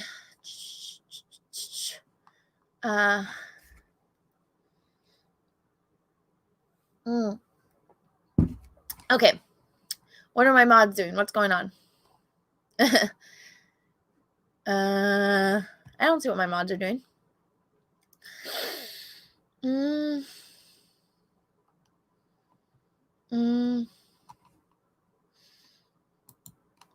don't know. Maybe I'm missing out. Let's see. I don't know. Yeah, I don't know. I don't think my mods are writing, but I don't know. Let's see. I saw I had a couple super chats, so let me update my super chat window so I could read them. Also, thank you. I do sincerely appreciate it. My eyes are going like blind because I'm staring into the camera, which is up there where my light is, because I had to move it. Let's see. Robert Flores, thank you for the super chat. What size does a spider spook you to run away? Well, I mean, I've never seen in real life a spider that's bigger than my hand. And even then, it's like they're usually on their webs, or I just don't go near them because if they're this big, you can see them. But I mean, maybe like a giant one, like in Jungle to Jungle. I don't usually get afraid of spiders because I could just kill them with my shoe. I know there's some people that like freak out over spiders. If a spider is on me, that's a different story. And depending on the type of spider, like it's furry and like I know that if it's going to bite me, I'm going to die. I've never actually had that happen, knock on wood. But if it was like a giant spider that if I can see all 8 of its eyes clearly, yeah, that's going to freak me out. But luckily, I've never had that happen. Let's see. But thank you for the super chats. Interesting question. Jordan D, thank you for the super chat. Off topic, but if you ever draw an Anakin Skywalker portrait, Hayden Christensen style, I'd be your first buyer. Dude, straight up. Oh, yeah, Anakin is on my list. He 100% is on my list. I am one of those people that I think Hayden Christensen is, especially when I was little, I was like, oh my God, this is one of the cutest boys ever. Yeah, me and Jesse are totally in sync with that because we were about the age where we when that movie came out, we had just started liking boys. And so it's like, why? It's like, oh my God, he's so cute. He definitely, I will be painting him. I'm going to do all the droids first. And I have something else that I'm working on, but he is on my list. He is definitely on my list. But I'm glad to know that there is a market out there for that. My hair's all going crazy. Let's see. Semicutter, thank you for the super chat. You rock. Well, thank you. So do you. Thank you. I appreciate that. Let's see. Kiki95, thank you for the super chat. Have you done a dark side run in KOTOR yet? No, I haven't. So I played KOTOR 1 good side and then light side obviously, and then I played KOTOR 2 light side, and so when I played them the second time I played them dark side. Let's see, there's one decision related to Zelbar near the end that sticks with me as one of the most sadistic things I've seen in gaming. What is it? Don't tell me because I want to play it. That'll be interesting. That'll definitely be interesting to see. Shit, that's intense. Now I want to Google it now. I'm like, what happened? Do they just like murder Zelbar? Oh. David McFarland, thank you for the super chat. And I need to get back into gaming. It just takes a lot of time out of my day. But maybe if I do it to where it's like every other day I play for 2 hours, but then I get sucked into it and I don't want to stop, especially since KOTOR is such a good game. But honestly, the reason why I haven't played KOTOR in a long time is it's kind of a pain in the ass to do it on here. KOTOR 2 is completely fine. KOTOR 1, it like does some weird shit and it's just a pain in the butt. But I hate Karth. And so having to listen to Karth again has very much just put me off from playing it. David McFarland, thank you for super chat. Thanks for gaying out with us. What does that mean? What do you mean gaying out with us? But thank you for the super chat. Dumatron, thank you for the super chat. Will you do your own Indiegogo? Take my damn money. Yes.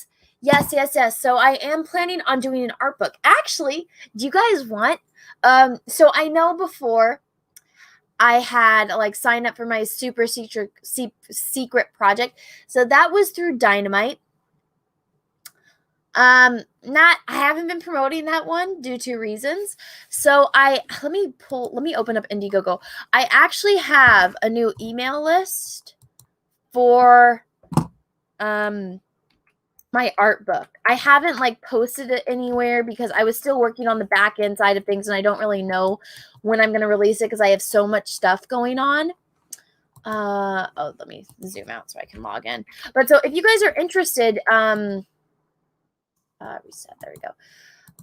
Let me actually log in real fast. I can give you guys the email list. So everyone that signs up for this email list, I'm not sure exactly what I'm gonna do, but maybe I'll do like a special postcard, kind of like how I have like these are my postcards that I sell on my Etsy. Maybe I'll have a special postcard for everyone that does. I haven't figured out any of the logistics of so I want to do it where because if it's an art book, it's obviously going to be for work I've already done.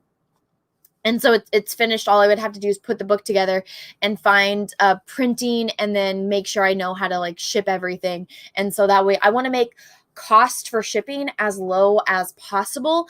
And I know the big ones that are going to cost a lot is everyone that's out of the country. And I know a lot of people that watch my channel are not in the United States. So I'm trying to figure out how to make it high quality, but as light as possible. So that way the shipping doesn't cost an arm and a leg.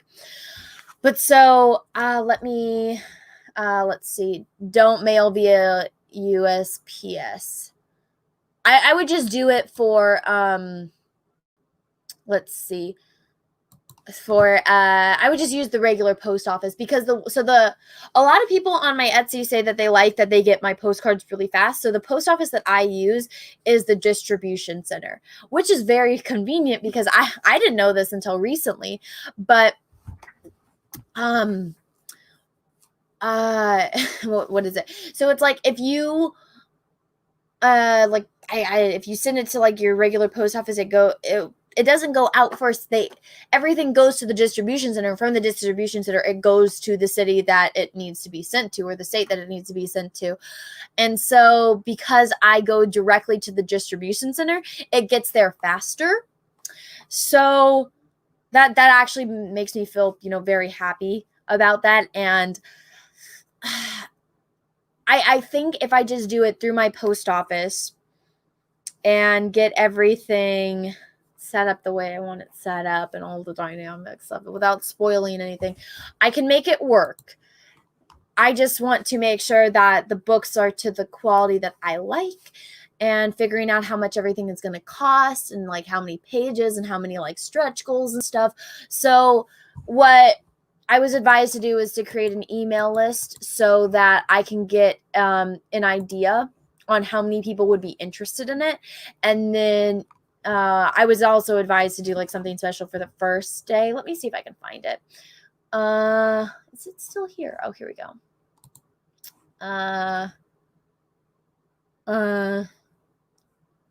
Let's see. Okay. I think I've only had one person sign up for it. So let me preview campaign. I don't want to preview campaign. And I need to change all of it because it's not official. But so what I was gonna do because I know Ethan does like, and everyone in the Comic Skate, they always do trading cards. I would do bookmarks because it's an art book. And so I would have like bookmarks that maybe have like a Star Wars character on it or like a sketch on it. And so that's kind of what my plan was. So I was gonna do. And then that's not something that you have to buy extra. It comes with the art book. So it's like an art book, and then you get a bookmark with it. Because people that fold the pages irk my soul. So it's like you need a bookmark or like something to keep your page so it doesn't wreck the page. So let me get the link for it. But if you guys want to sign up for how do I find it? I don't want to launch it.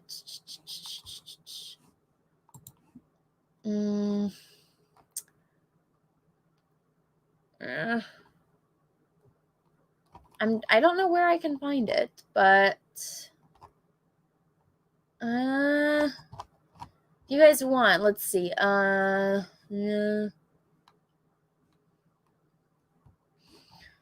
I had it at one point.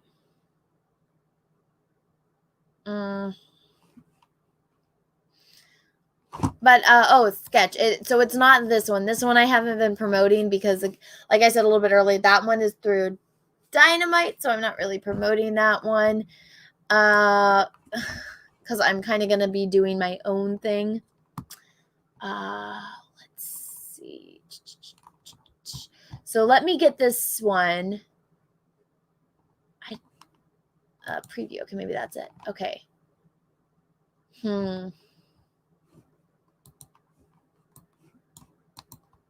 Let me try this one. Okay. Okay. Here is, I think this is it. If you guys want to sign up for the project that I would be doing for my own art book, here is the link for that. I hope I just didn't send the wrong one, but it is what it is. So if you guys want to sign up to be the first ones to find out about when I'm going to be releasing my art book, there you go. Hopefully I didn't just fuck it up and,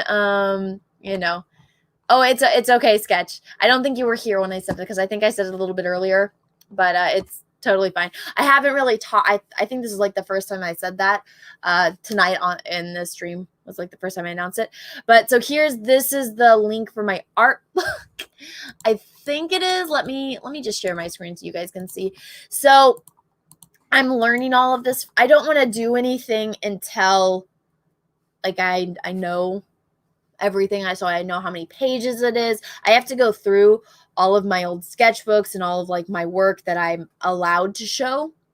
So, because like there's like personal work, there's like work that I did in college, and then there's all the work that I did, that I'm not allowed to show because that was like stuff for companies and individuals. So all the stuff that I'm allowed to show, I will.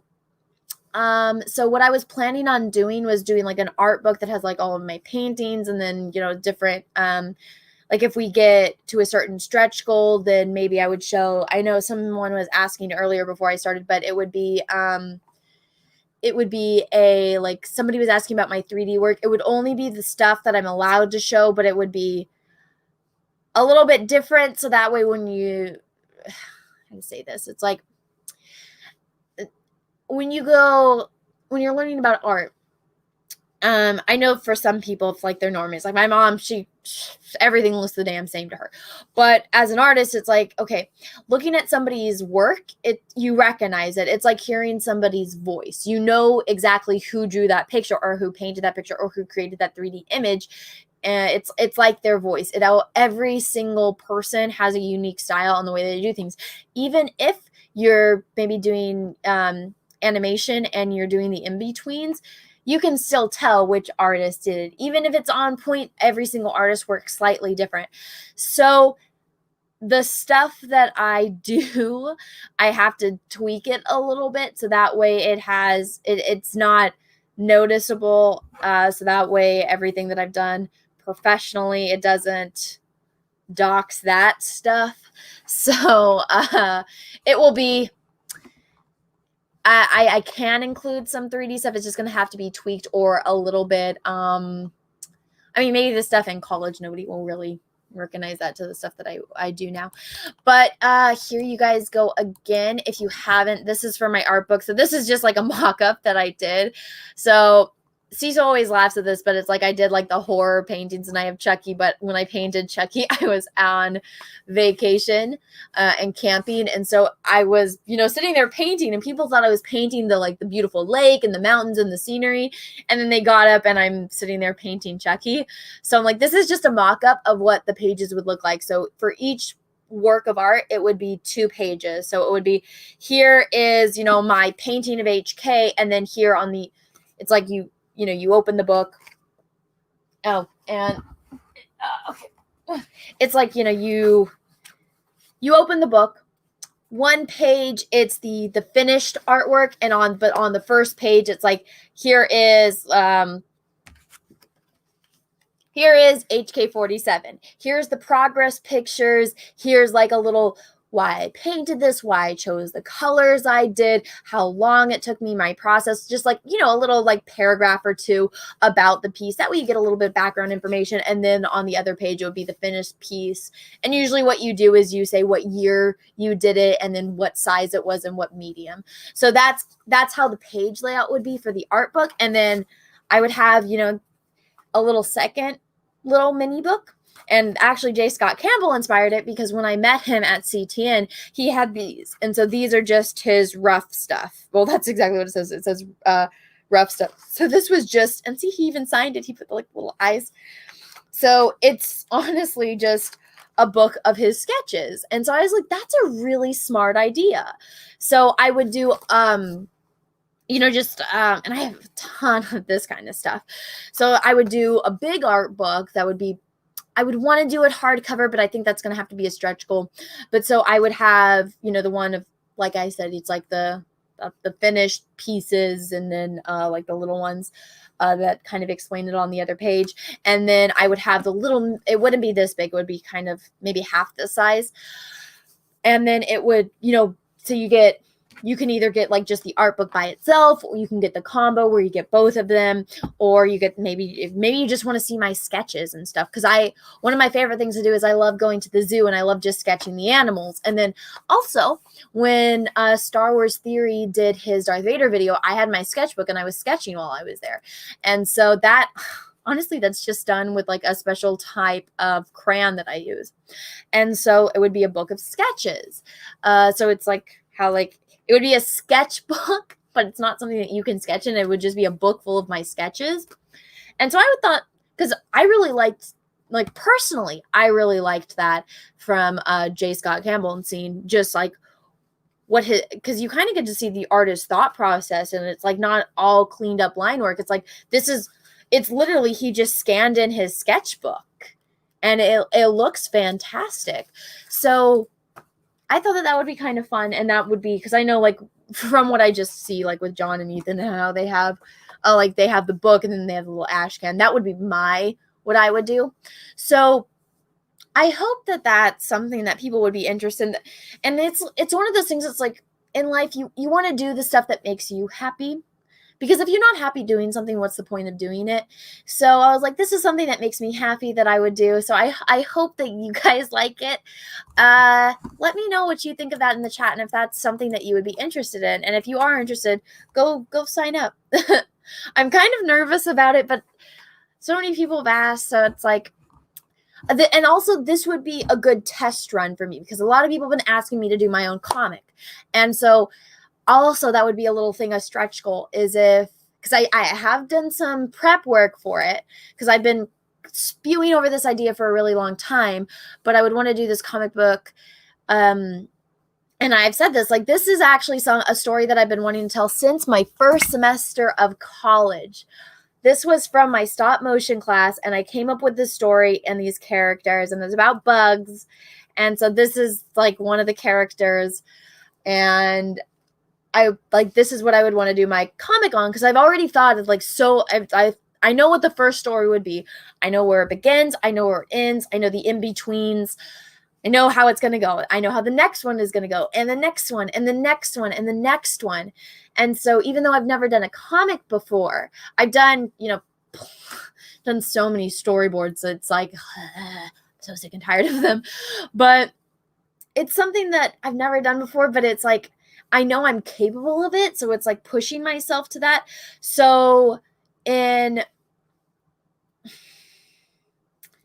if we meet certain goals, I could afford to add pages to it, and so it would be an inside look at the comic and kind of maybe a little insight on what it's about.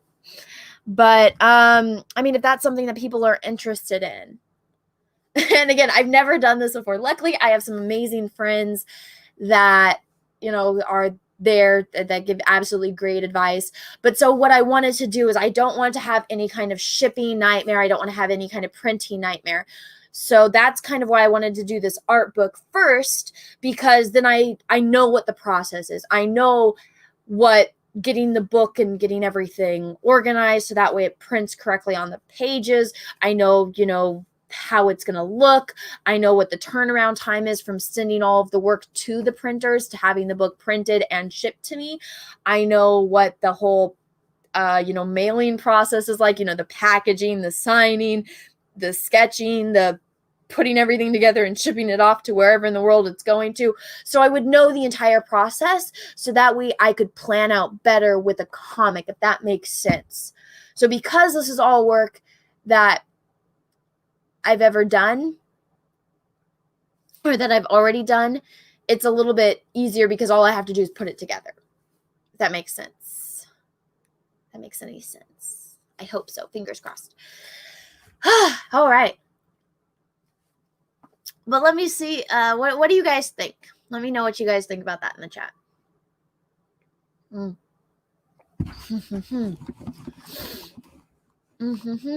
Hot Vulcan. I'm a Romulan tonight. But it's okay. They're very close. I'm an original series Romulan because I didn't feel like doing the forehead thing. That sounds like a great idea, Anna. And coming from you, a person of great detail, do it. Oh, well, thank you. I appreciate that. Let's see. Love it. Oh, thank you, Krista Joan. Also good to see you again. I hope everyone is doing well. It's almost Halloween for me. Somebody say, loved your Homelander. Oh, well, thank you. Actually, I don't know if you can see very well. This is the Homelander, the sketch. So what I did was, I did the inks, or I sketched it. I inked it. I scanned the inks. Then I did black and white. I scanned the black and white, and then I did color, and I scanned the color. So obviously when I sold, for those of you that didn't watch the auction, so how I did the Vampirella cover for Dynamite, then I was, given kind of free reign. They're like, oh, go ahead and look at, the IPs we have and, kind of pick what you want. And I was like, okay, I know you guys have the boys. I love the show. I really, even though I think Homelander is a great villain.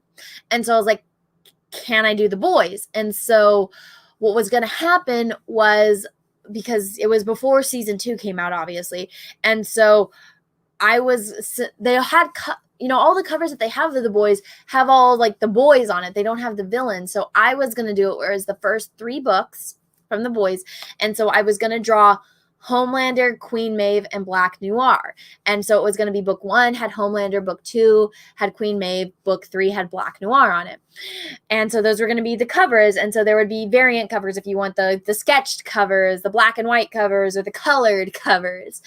And I was really looking forward to it. Then all the stuff happened and the shit went down.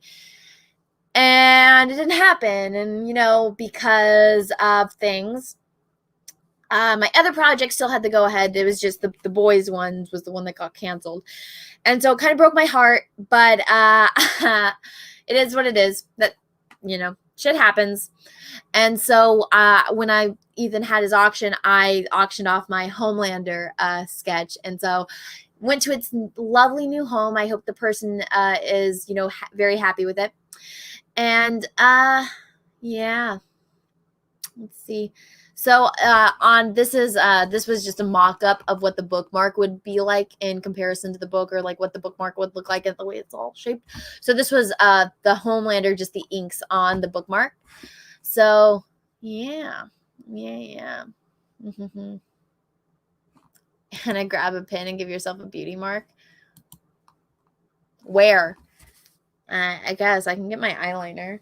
Put a beauty. Where do you guys want a beauty mark on my face? Do you want it like Natalie Portman, like right here? Marilyn Monroe, like right here? I don't know.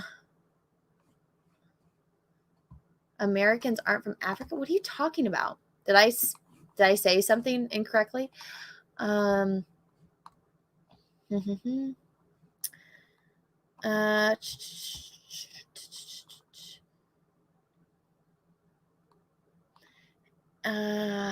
see.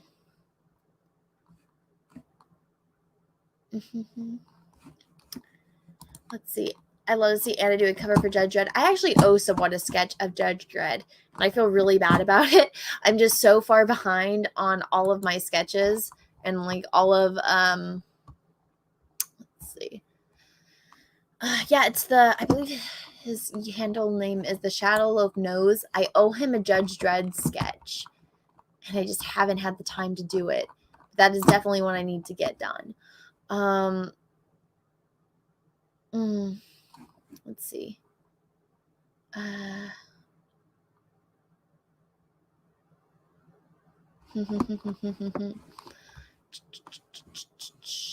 But yeah, that's kind of my idea for it. So I hope everyone likes it. I hope everyone, yeah. Let me see if I've missed any super chats. Let's see. Chris Nimitz, thank you for super chat.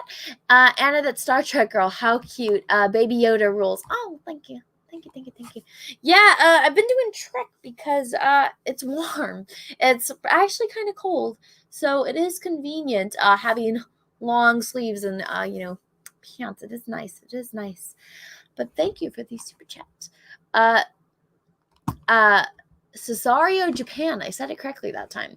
Thank you for super chat. Sorry about what happened, but I hope me saying I got the Vampirella 3-pack with shirt today looks great. Okay, good. That's actually very good to hear, because me and my mom were talking and she hasn't gotten hers yet. I've gotten some messages from people saying that they haven't gotten their comics yet.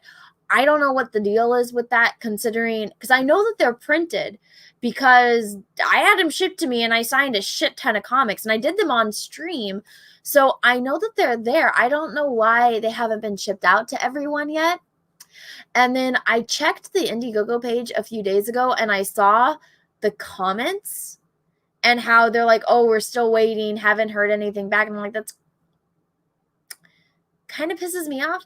I don't have any control over that. And, I can email them, but it's just that's kind of why, especially like for me doing my own project, I know that there's fulfillment companies out there that can ship out your books, but I'm so kind of, I wouldn't say it's OCD. It's just, I'm a perfectionist when it comes to stuff like that. And I don't trust, like, just look at the shit that I talked about earlier in the stream with my painting getting fucked up. I'd rather do it myself and get it done right and it take longer than go through like a distribution company. Like if I were to do, I'm going to do it. I'm going to do it. I'm going to do my art book and I'm going to be the one that prints everything. Let's see. Like I'm going to make sure that gets printed, all mailed to me, and I'm going to be the one that packages them and ships them all out myself. Because then at least I know that they're all getting shipped correctly, that if there's any, like, nobody's getting damaged books, that nothing is going to be fucked up in that sense. So, I know it's going to take longer. It's going to take me like a few weeks out of my life to get all that done, but I'll sleep better at night knowing that, I did it. And it's one of those things where it's like that I've learned over and over again, especially as an adult. If you want something done right, you got to do it yourself. And so use John Malin for fulfillment. Thank you, Wicked Steel. I don't want to fly out to Michigan. I'd rather just have it shipped to my house and then go from there. But also, I'm trying to find a printing company that I kind of want to give the business to somebody like here in the States. And also I want to kind of find something close to me so that way I can go in person and talk to people and say, this is what I want. And then they can say, okay, well, come in and approve this and that kind of stuff. I'm trying to find something more along those lines. But if I do this first process and it's just too much for me, then I would definitely go through John. But as of right now, I want to do this first one. It'll make me feel accomplished, and it's like I need to achieve this goal on my own. And those guys are always there to give me advice, and that's they're very great friends in that sense. And just great people in general that always just completely willing to help, and any questions I have, they are there with like very informative answers. So if this first time I'm just like, fuck this, I'm never doing this again, I learned it the first time, but maybe round 2. Round 1, I'm doing it myself. I need to achieve that little goal.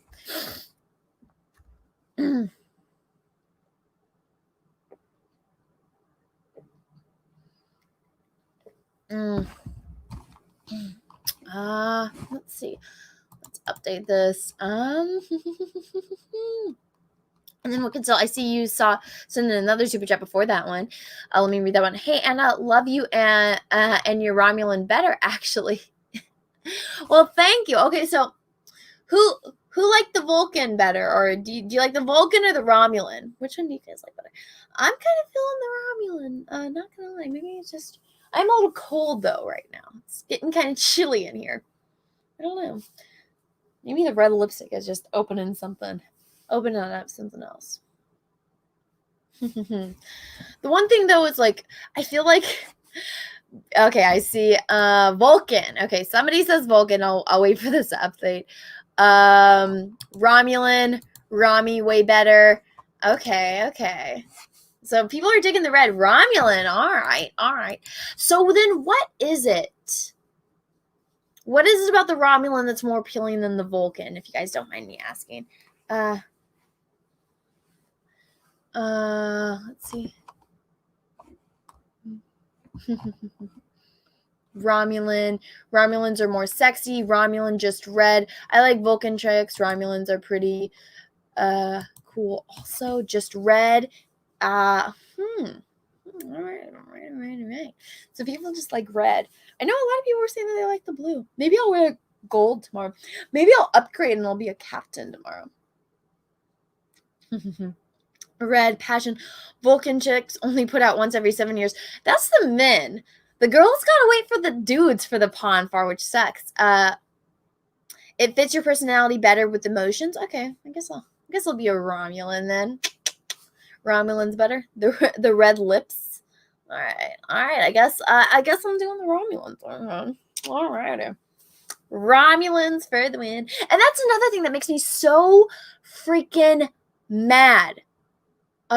With Star Trek Picard, it's like, okay, so you're telling me that Romulans are going to sit on a planet for 14 years doing absolutely nothing, making no attempts to rebuild their society, while you have this thing called the Jet Fash, which apparently have thousands of fucking ships. The Romulans lost their society. Why the fuck are they in charge of a Borg cube? There is no way in hell the Federation, the Vulcans, even the Klingons wouldn't allow that. The Cardassians would come in and say, ha, fuck that. The Ferengi would never find that acceptable. It's such fucking bullshit. Oh, thank you. If Anna was in Star Trek Discovery, it wouldn't suck. I would get fired off of those shows because I would just be saying, this is fucking bullshit, So what should be my Romulan name? I don't know. What's a Romulan name?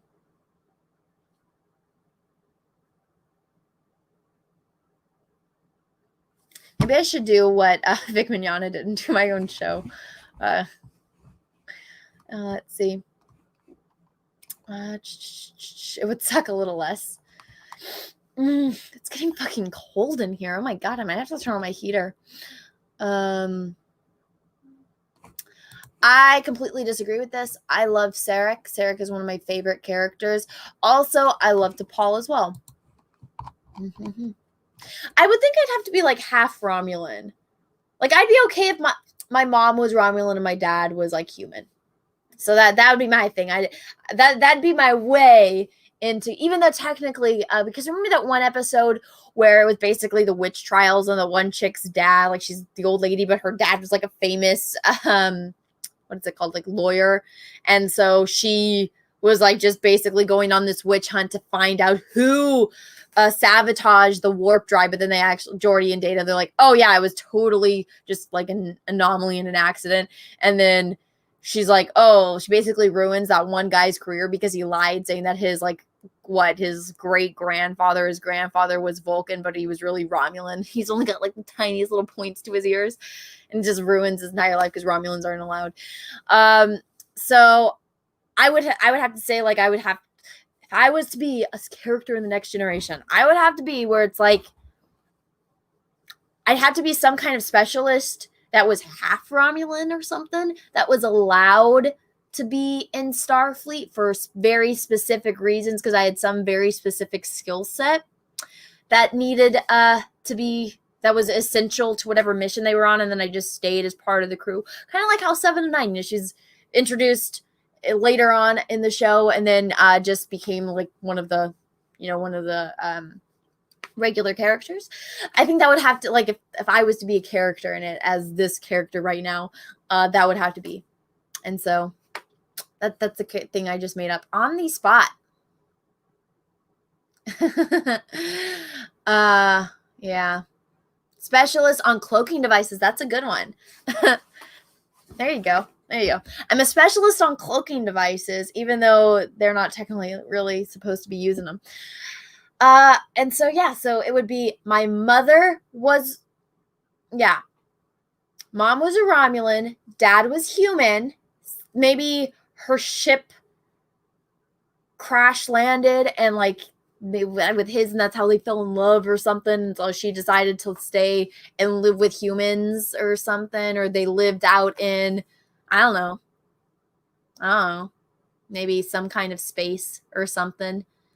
Maybe cargo ship. I'm just kind of pulling this out of my ass right now. Let's see. Something to where my parents were both good at stuff, so I learned everything, and maybe I was in some kind of different military. And I'm trying to incorporate alien species that I like.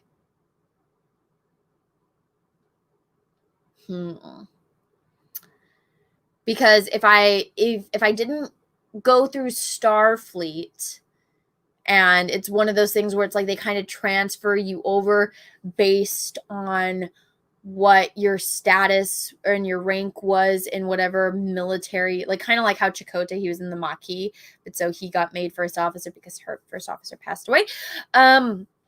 Something like that happened where I got assigned because of essential reasons, and I just got accredited as a Starfleet officer. Something like that for this character that I'm making up on the spot.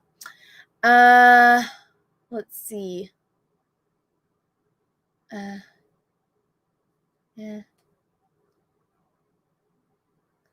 Something like that, and then I could be on the Enterprise and be with the actual real Captain Picard. And yes, I am devious though. Yeah. No, I wouldn't be. I have too much of like a conscience and morals and ethics. Let's see. So definitely devious. Maybe something like that.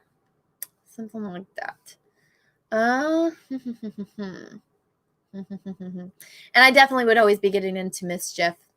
But one of my superpowers, which, I mean, I guess it's not really a superpower. I just, yeah, the breathing out of the eye, I guess, wouldn't be a superpower.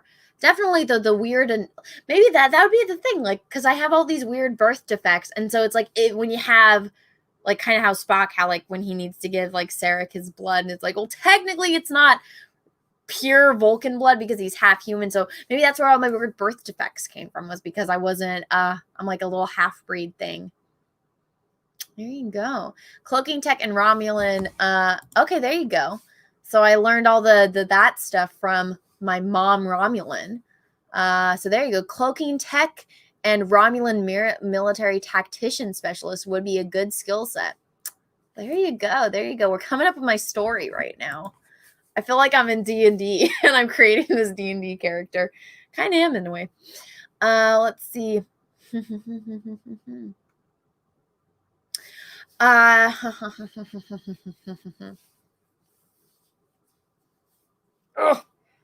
Oh my God. Somebody said Henry run in. Oh, then I could be, yeah, then I would be able to use the holodeck on the Enterprise, and I could have, you know, I could get to meet Henry Cavill. I'd just be like, I'd probably faint. I wouldn't even be able to handle that. Let's see. I saw some super chats came in, so let me read them out.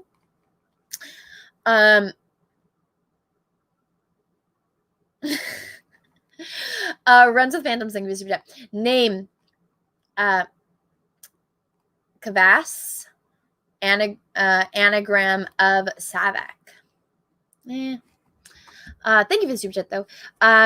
Jeffrey Noons, thank you for the super chat. You should be a script doctor for Star Wars and Star Trek. I definitely could. Will they hire me? No. They will rip off my ideas, though. Kai MFS, thank you for the super chat. At That Star Wars Girl, your parents were in an enemy mine kind of situation, and you followed your human parent into Starfleet. Maybe. I like the idea. I really like Chakotay, so I like the idea more of that I was, I don't know, in something else. So, but I was essential to their mission, and so I got an honorary Starfleet assignment. I like that a little bit more. So I'm going to go with that. But I'm trying to figure out how I could work in both the Cardassians and the Andorians into this, because I really like both of them. And I think that would just be like you know, when you see like a character that obviously they have, like if I ran, like, you know, running into a Cardassian, and it's like, oh, whatever my character's name would be, and it's like, and it's like, how do you know them? And it's like, you know, you know. Let's see.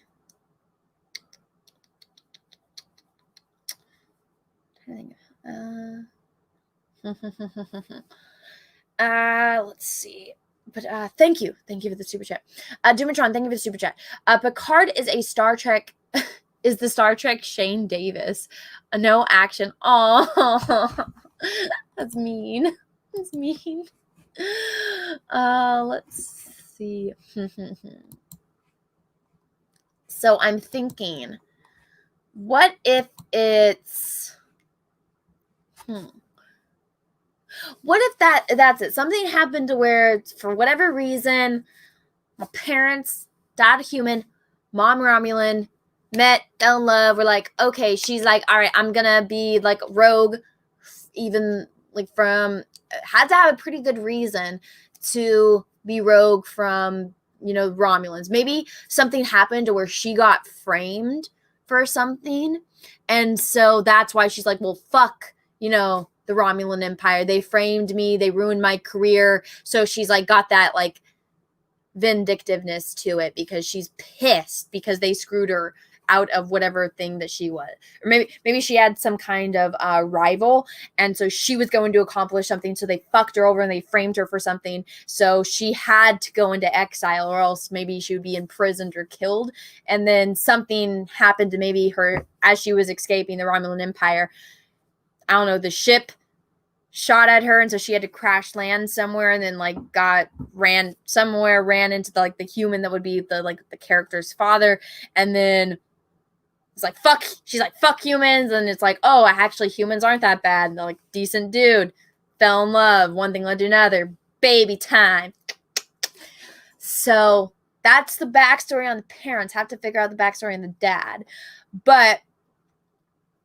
So if she's like some kind of high level Romulan, and obviously she still has the same enemies, doesn't like humans, doesn't like certain people, not trustworthy, only likes like the one human, is kind of warming up to him, but not totally willing. So with all of that knowledge, then having a kid gives all of that knowledge and information, also telling the shady side of what Romulans are actually like. And so you get the whole picture. And so that's what the character would be. And then having to live in exile, also having to live in hiding. But so then growing up, obviously no one would be aware of what the character's parent or who the character's parents were. And so doing some kind of thing in some kind of military, depending on what species it's for, but something to where rising up in the ranks, because obviously the Romulans are very xenophobic and very secretive of all of their information. And so being able to rise in the ranks would be a potential for somebody that knows all these secrets and knows how to do all that stuff, because the Romulans have it figured out. And so being able to do that, I'm kind of leaning more towards the Cardassians in this aspect, because I feel like even though it'd be a Romulan and a human, because they both have those essential things, and that they would be able to survive and kind of like pay for like being able to hide within, the Cardassians empire. I think that could be a potential. And so this character, maybe, that whole thing, like these are 4 lights. I don't maybe, let's see. I don't know.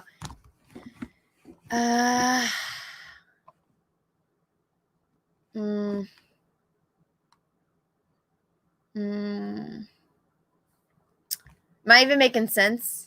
Am I even making sense in this as I'm kind of like just talking out of my ass? Let's see. What do you guys think so far? What do you guys think? I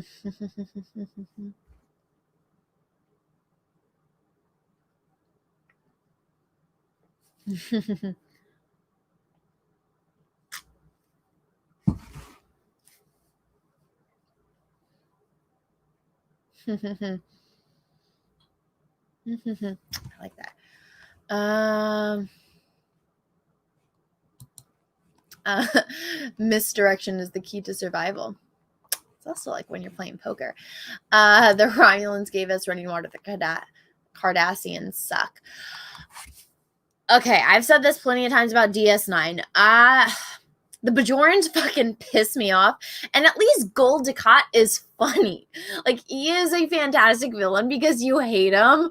But it's like, you're such a sleazeball. And so that could be kind of thing. Because I'm thinking of like, okay, so if whatever this character was, they rose up in the ranks, and they don't particularly feel like a bond with whatever culture it is or whatever military they're in. And so maybe something happened like the whole, like, I'm leaning towards Cardassians, because it's like, let's say the character, this Romulan, half Romulan character, saw the shit that happened with Picard and like the 4 lights, and was like, that is just fundamentally wrong, even for somebody that's your enemy, what you're doing, like that type of torture. And so that would spark from a distance, because it would be like the character would be half human. So seeing that, and it's like, okay, I bonded with this. I see that the people that I'm currently working alongside, that I fundamentally disagree with them, and what they're doing is wrong. And so maybe there's some kind of mission in the future where this character is like, okay, I want to help them. And so maybe it's something, maybe it's with the Borg, maybe it's with like with the Dominion War, and so it gets brought in, and so something happens to where the character comes in contact with, I don't know, maybe an away party in the Enterprise, their team gets killed or something, so then they have to help out the Enterprise away team, and then it's like, okay, well, like, we all have to beam up to the ship. And so the character has to beam up with that away team, or else, I don't know, the planet's going to explode, or wherever the station that they're on is going to get destroyed. And so ends up on the Enterprise instead of their ship and has to help the Enterprise. And because this character, it technically doesn't exist because it was hidden, because the parents were like trying to hide in the Cardassian Empire or something like that. So it's one of those things where it's like, oh, like if you're a CIA agent and you get compromised, oh, you never existed anyway. So when they're like, okay, well, we need to return you. So it's like, oh, well, my position was compromised. So like they terminated it. And so technically it never existed. And so because of that, even though it was with the crew of the Enterprise, they knew obviously that's not true. And you were this level of rank and then you helped. And also Starfleet sees value because you have all this valuable information that they don't have access to. We need you as part of the crew. And so that would be how the character became part of the crew of the Enterprise and an honorary Starfleet officer. I think I just figured it out. Hey, see how brain story works? Let's see. Well, let's see. Let's see. What do you guys think? As I drop that. Let's see. Let's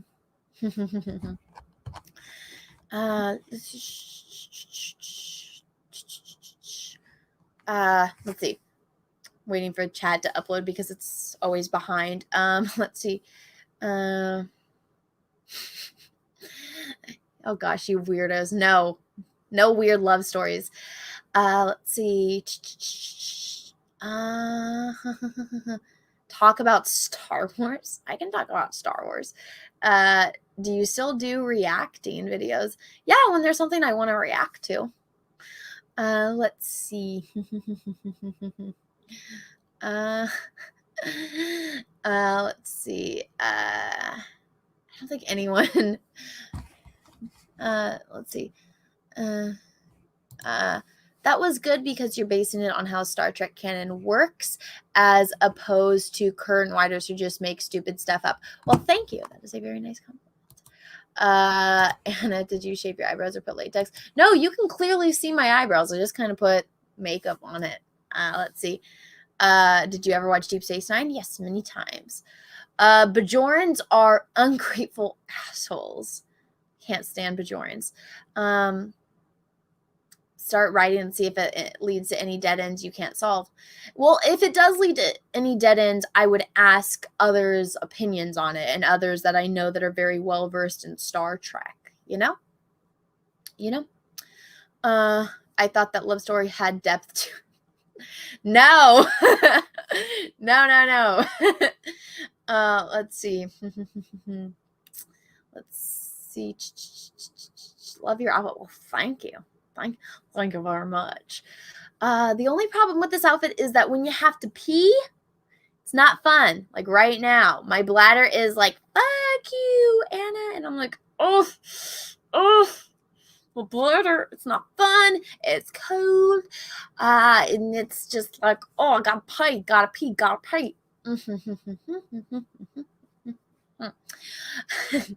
Sorry, that was TMI. Let's see. What's going on in the world? I need to pull up like the other chat. Chat up here is like a minute behind. Oh, I just got the chills. I can't have a pee bucket installed in my chair.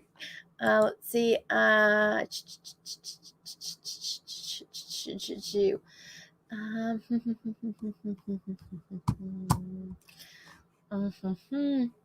Bajorans are horrible. Yeah, they are. Bajorans, they're such ungrateful assholes. This is what I always compare a Bajoran to.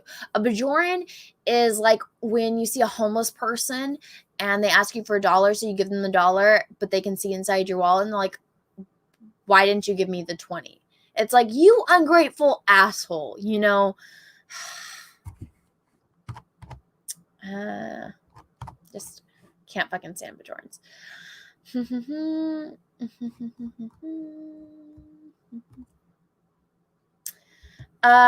are you going to break down Mando season 2, episode 1? I don't know. The thing is, I don't like The Mandalorian. And I mean, the only thing I like about it is Baby Yoda. And I 100% agree with the fact that he is way too overpowered. And he's basically, you know, he's cute. He's so cute and I love him so much. But definitely, you know, well, let's introduce the Force healing so that way when you see it in the Rise of Skywalker, it makes sense. Not acceptable. But it's just, I don't like it. And when I ever, you know, people kind of lose their minds. It's like, it's funny to see how it works. It's like, oh, you're saying something we agree with. Yes, yes, yes, queen, you're the best. But then it's like, we like The Mandalorian, you like it, Ree! And it's like, well, but then I've noticed that some people don't actually listen to the points that I'm making. Like, here's the problem. It's like this, this, and this. And it's like, just like it. Why can't you just accept it? It's being made by people that like Star Wars. And it's like, that doesn't mean it's good, you know? And I don't know. I don't really care about it too much. I kind of want to do more videos where it's not so much just doing a video about like the current news. It's like, even though I hope Disney doesn't steal it, but it's just kind of one of those things where it's like, okay, well, this is what, if I was in this position, this is what I would do to achieve A, B, and C. My thinking is, if you own a company, your goal is to make money. And if you spent $4 billion on IP, you want to see a return on that investment, but you also want to see a profit. So it would kind of be like, this is what I think of this, and this is how I would fix it kind of stuff. So I would want to do something more so in that lines, because I found that I've just kind of gotten, especially with what's going on in the world now, I mean, if you can't tell, like, I haven't been putting like daily content like I used to. And it's just because it sucks. And I'm tired of shit sucking. I don't care. I'm so just desensitized to it now, where it's like, yeah, it sucks. I can say it 1,000 other times in, you know, 1,000 more videos. But I don't know. I kind of just want to say, well, okay, yeah, it sucks. This is why it's not working. And this is what I would do to fix it. This is what I think they should do.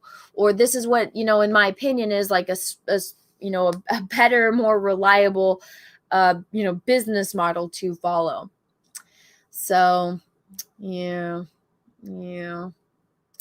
I don't know.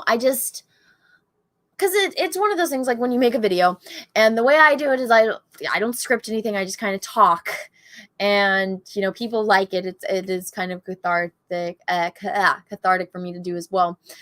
But it takes a lot of time and energy to do it, and it's a lot of work. And when you're working on something that it's just like, oh my god, I'm gonna say the same thing again. Yes, it sucks. Disney did this shit wrong. This is another person that did it wrong. And this is why they did it wrong. It's like, I would want to talk a little bit more about, and not just like on news, because if there is something that really strikes my interest, I'll talk about it. And, you know, I'll do like, this is the breaking news thing, and then this is my 2 cents on it. But I don't know. I want to kind of do something more that's a little picking my brain and just kind of expressing myself a little bit more, if that makes sense. I'm not sure. I really have to pee.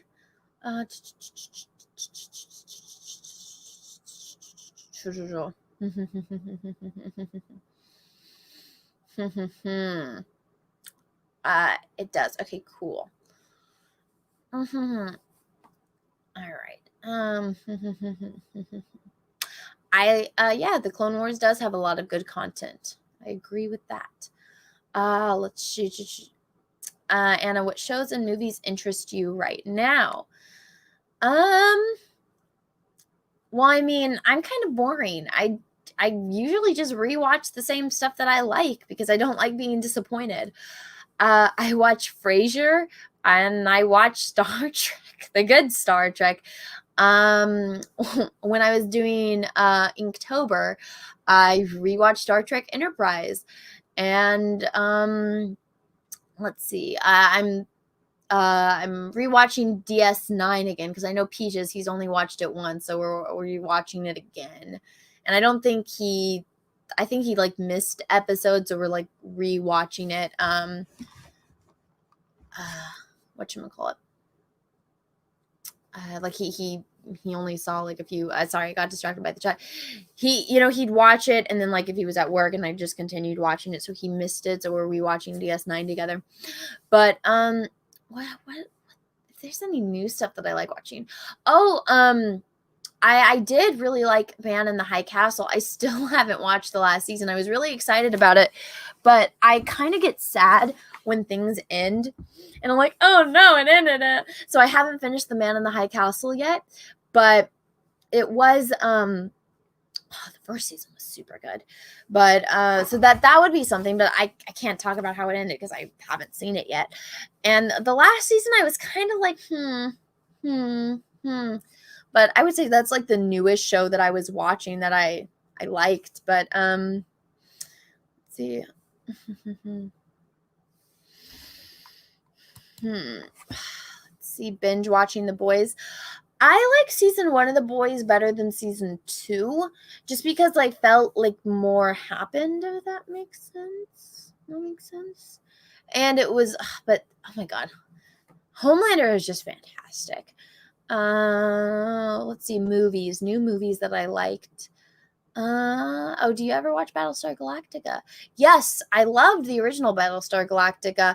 I tried watching like the new one, and like just the beginning where the chick shows up in the red dress and makes out with the dude, and then the space station explodes. I was like, this is stupid. And so I never really watched it. And then I think I saw like a few scenes from episodes because I was flipping through channels, and there's one where it's like, we're the robots, but we're humans, and here's like this baby, and it's this one character's baby, and I was like, oh my god, I don't know, I was not about it. So yeah, it just wasn't something that I really like Stargate. I really like Stargate SG-1.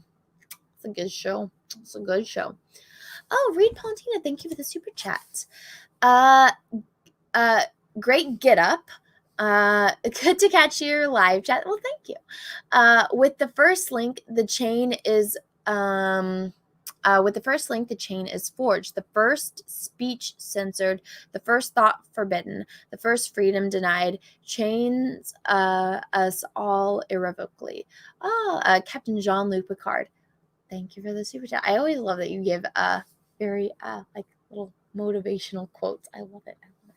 Thank you for these super chat. I appreciate it. And I haven't seen you in a long time. So thank you. Thank you for being here, and thank you for these super chat. And I see somebody sent me a super sticker. It doesn't show up on the StreamYards, but it is from I need to like zoom in for this one. X Machine Gamma, thank you for the super chat. And it is a super sticker of a dancing pear. So thank you. I appreciate that. Let's see. Fat Wombat 79, thank you for the super chat. The needs of the one outweigh the needs of the many, or excuse me. The needs of the one outweigh the needs of the few. New Trek will never understand this. Nope. The few or the one. Yeah. That gets me in the feels. I can't watch the Wrath of Khan without crying. Let's see. But thank you for the soup. That I appreciate it. Let's see. Are we still talking about lockdown? Is he still talking about lockdown? Oh my goodness.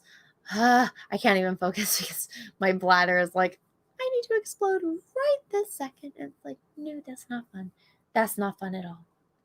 But thank you to the 299 people watching. I sincerely appreciate it. Oh my goodness. Oh my goodness. I'm trying not to go. Trying to think about it. All right, let's talk about something else. Oh, speaking of it, Cash Grab is closing. I believe Cecil was originally going to close it tomorrow, but he's going to be closing it, I think he said on the election. But also, I realized it's Halloween. It's my birthday. It's my birthday. I am 9 years old again. 9 years old. Yay. Yeah, I guess that happened 27 minutes ago, but I didn't realize it. But hey, guys, it's my birthday. It's my birthday. I'm gonna party like it's my birthday. I'm actually just going to be a nerd and just watch Star Wars and Star Trek on my birthday. And then at noon, which is in 12 hours, I'm gonna open these P.O. boxes with a couple friends. It's my birthday. It's my birthday. I'm a party like. What the hell was that? Maybe one of the stupid neighbors setting off fireworks. It's my birthday. It's my birthday. I'm party like it's my birthday. And everyone's saying, go pee and come back. And I'm just like, you know what? You know what? I could. Thing is, it's kind of hard to get out of this. So I don't know what I'm going to do. And it's going to take forever. And I don't want there to just be dead air. So I'm trying to think of how I can get out of this damn thing. Because it's kind of easy to getting out of it. It's a completely different story. Oh my goodness. It's my birthday. I didn't even realize it, but it's my birthday now. Let's see. Get the garden hose. Oh no. I wouldn't even be able to go up this leg. This is like skin tight. Like I can't even lift my arms all the way up. Play a video and go. Oh, that's a good idea. What video should I play? Fucking hey, man. What video should I play? What video do you guys want to watch? Let's see. What's a video? I can play so.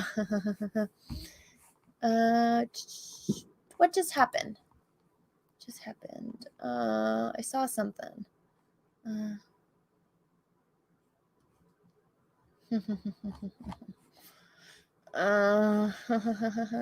Let's see.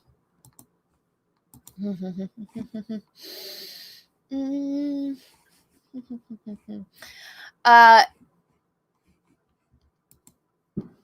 you guys want to watch an art video? You can do that. Art videos are fun. Do you guys want to let's see. Let's go to my art video channel. Do you guys want to see a painting? Where is it? Where is my Qui-Gon painting video? I'll make you guys watch me paint Qui-Gon while I go to the bathroom, but getting out of this is going to be the most difficult thing I've ever done because Peaches isn't here. Okay, here we go. Let's make that screen. Let's share. Actually, no. I'm gonna make you guys watch my painting video, but I have to find it first. Oh my god, my bladder. Oh, this is the worst thing ever. Okay, here we go. Painting Qui-Gon. Oh my god. I might actually cry. Guys, because I have to be so bad. Okay, here you go. Painting Qui-Gon. Share audio. I'm going to mute my mic. Let's make this full screen. And then I will make that full screen. I will be right back. Oh, shit. Where'd it go? There we go. Okay, you guys can still hear me. I'm muting. You guys are going to watch my painting. Painting Qui-Gon. What's up, all my Ewoks, Tribbles, Droids, and Wookiees? It's Anna, also known as That Star Wars Girl. And today, I am celebrating a very special milestone. My channel just passed 150,000 subscribers. So thank you from the bottom of my heart so much to every single one of you, because it wouldn't be possible without any of you. I wouldn't even have a YouTube channel if it wasn't for you guys. And, I never intended to have a YouTube channel. I just went to the movie theaters one day to see a movie I thought was going to be the next Empire Strikes Back. And it was the monstrosity, atrocity, insult that it was, and my blood was boiling. I thought I was getting punked, and then I found out it was real, and I went on Facebook. I was like, what the fuck was that? That was not Star Wars. The Last Jedi. Fuck that movie. Don't watch it. And everyone I'd ever known in my entire life was like, what do you mean you don't like a Star Wars movie? So I was sending messages to all these people, and I'm like, I can't do this. I'll just make a video. And the video I made was too long to post on Facebook, so I just posted it here, and everyone that asked me about it, I'm like, here's a link. Here's a link to this video. Go watch it. There you go. That's my explanation on why I hate this fucking movie. And then other people that weren't my friends and family watched it, and it was, it was one of those life-changing moments where I'm like, oh my God, I found my people, like people that understood my pain, and because it's painful, like still to this day. It's been years, but it's like that broke my heart. It was like, watching what they did to Luke, and like first what I watched in The Force Awakens with Han, and the entire universe just getting destroyed. I'm like, there's got to be a reason. There's got to be this wouldn't happen. Han Solo would never do that. Leia, Luke, none of that would have ever happened. There must be an explanation, and it's going to be awesome, and we're going to see it. It's going to be like The Empire Strikes Back, and then it was and like people didn't understand that. And so when I found this community, and the Fandom Menace, before it even had a name, and we all kind of came together, it was one of those amazing moments in my life where it's like I found my people. And I'm so grateful, because it was the first time in my entire life where I'm like, I felt like this is where I belong, and these are the people that understand my heart and my soul, and why I love this so much, and why it's not just a movie to me. And so with this milestone coming up, I was like hesitant. I'm like, really? Like, no, this isn't going to happen. It's going to max out, at a certain point. And then I reached 100,000 subscribers, and I was like, holy shit, no way. And I was, I was blown away. And I did the video where I opened the box. I'm like, oh my God, thank you. Thank you, thank you, thank you. And, I was like, this, yes, there's 7 billion people in the world, but how many, what are the chances of more finding my channel? Like that was more like, even having over 100 subscribers was like, holy shit, it was beyond my wildest dreams. And now I'm at 150, and I'm just like, well, what should I do? Like what should I do to celebrate? And I've been working on this video for a while, and it was an art video, and YouTube hates it, absolutely hates it when I do art videos. But I love it, and because that's what I do. I'm an artist, and people like it. The response that I get from my art videos are 99.9% positive. YouTube just hates it for some reason. And I've been working on this art video where I'm painting Qui-Gon, if you hadn't guessed from the thumbnail. And I've just been editing, and I hate editing, so it's a pain in the butt. And I decided, what, this number's coming up. Why don't, for me, to celebrate this, why don't I share my number one passion with all of you guys on, a character that I know a majority of you guys love. And, let me just talk a little bit about my passion and what drives me, because when I was little, I watched Star Wars, and at the end of the VHS, they had the special with Ralph McQuarrie and George Lucas explaining how when he would go pitch Star Wars, nobody could picture it because they'd never seen anything like that. And so he went and found an artist, Ralph McQuarrie, to paint him this concept art of Star Wars. And that is what sold Star Wars to the studios, because they could finally see it. And so that was, I wanted to be an astronaut, couldn't, because I'm not good at math and I'm not tall enough. And I was like, that's what I can do. If I can't go into outer space, I can create these things. And so that's what drives me, is being able to create things that only exist in here, or see an image of someone like Qui-Gon that we've all seen and give my own little take on it. So to celebrate 150,000 subscribers, here is an art video of me painting Qui-Gon. This Halloween, don't take candy from strangers. Why are we mousing? Let's pack the chocolate. Doesn't matter what you look like. Never give up what you are inside. The Witches, rated PG, now streaming. Losing a loved one to Alzheimer's is devastating. Prop 14 will continue groundbreaking stem cell research and dedicate funds. All right, everyone, before we get into today's painting, I just wanted to go over my color palette because I've been asked about it a few times, and I just wanted to go over all of the colors for everyone. But if you want to skip ahead to the actual painting, go to this timestamp that's shown on the screen now. So let's start with black and white. Now, I consider these essential to every artist palette. You don't have to use them if you don't want to, but they're kind of essential. So there's a bunch of different shades of black and white, but the one that I use is ivory black and then titanium white. These are the best ones. Use them. I recommend it. They're great. Now, let's go over into warm hues. So we're going to start with Terra Rosa. This is a very pigmented shade, so a little goes a long way. Then we have Cadmium Red Light, Cadmium Yellow, and then Cerulean Blue. Yes, blue can be warm. Cerulean Blue is definitely on the warmer side of things. And then we have Ultramarine Blue, which is now in the cool hue. I'll just mute it and it can play and I can talk so you guys can have something more to look at. So what I did was I attached a bobby pin to the zipper and I was able to pull it. So it worked.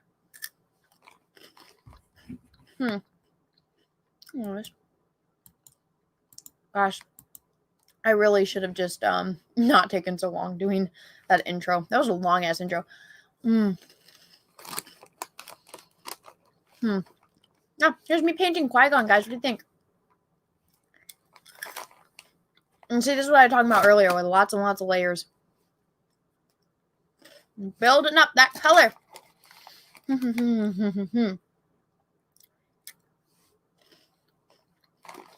I hope to.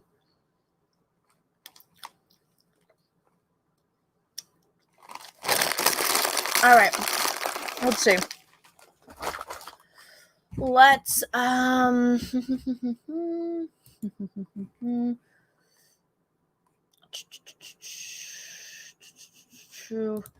right. Let's see if I missed any super chats while I was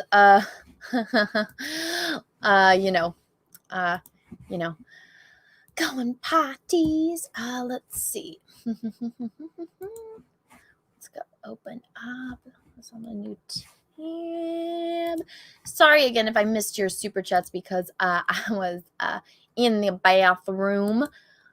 Super chats. Let's see. Okay.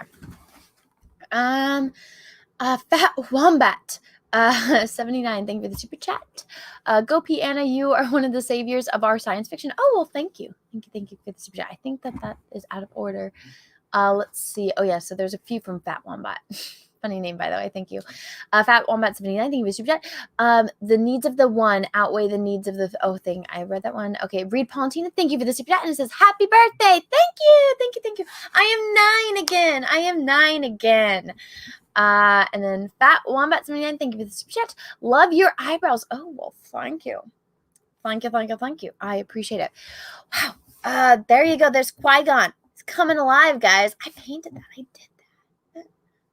Nice. When people are like, oh, you're an artist. What do you do? Is that a real job? And it's like, I did this, bitches. I did stuff like this. Is that hot Cheetos? Extra hot Cheetos. Using the bathroom is the worst part of cosplaying. It really is. Let's see. I think I'm caught up on super chats, but it is almost 1 a.m. I'm supposed to be doing a stream at noon. So I might have to go to bed soon, but the only problem is I've been drinking lots and lots of caffeine, so I don't know what to do. Let's see. Do you like Raised by Wolves? I haven't watched it. I've had a lot of people ask me about it, but it doesn't look interesting to me. And then also, Philip Morrison, thank you for becoming a member. I sincerely appreciate that. Have fun with the emojis you now have access to.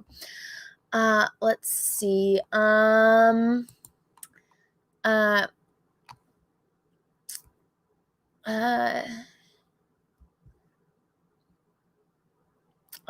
Ex Machina Gamma, thank you for the super chat.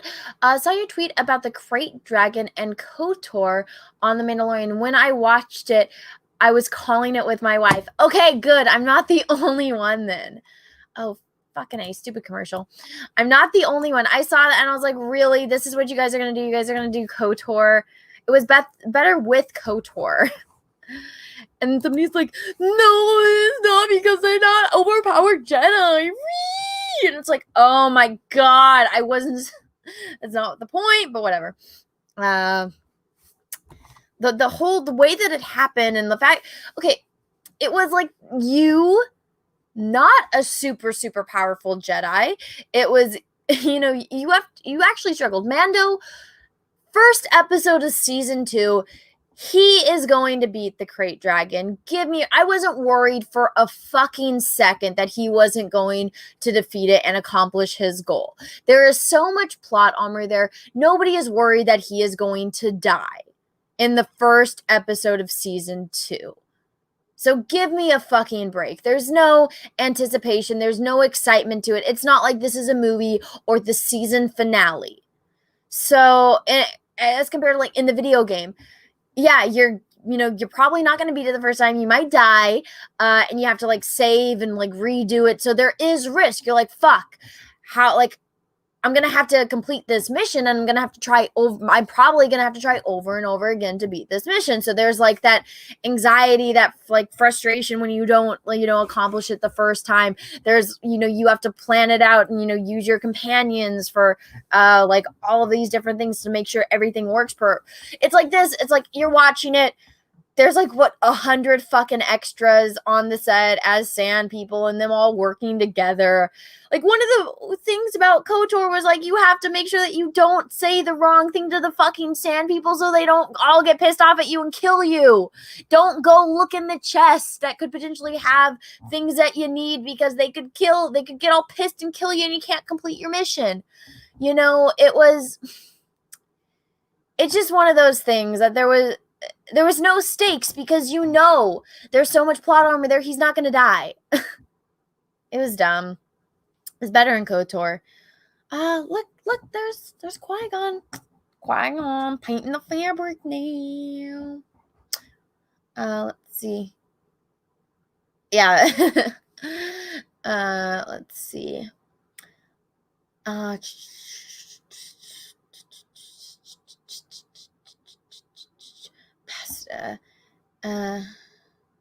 Mando is going to meet Ahsoka Sabine. Yeah, I know that news came out long time ago.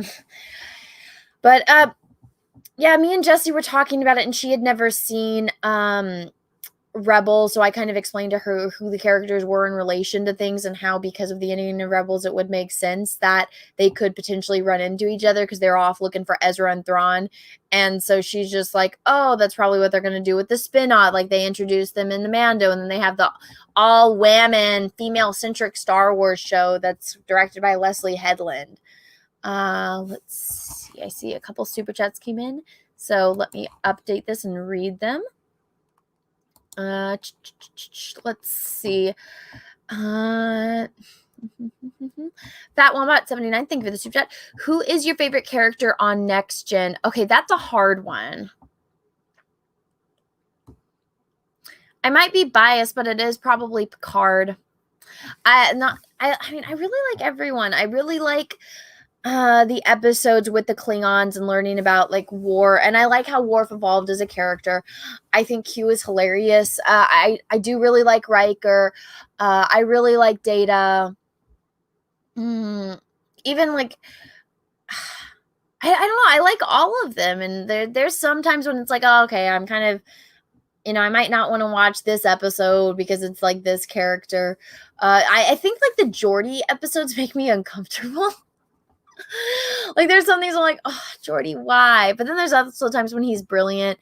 But I really like Picard. But I don't know. I really like Data too.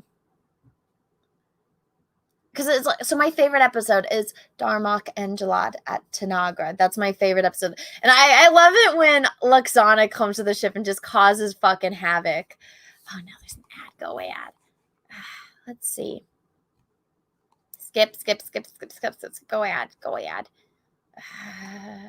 Skip. There you go. Oh, there you go. That was done. That's the postcard. That's a postcard you can get on my Etsy. Let's see. Let's see. And that's just me saying thank you. So let's stop screen sharing. Stop screen sharing. But, yeah, I would have to say probably Picard. Let's see.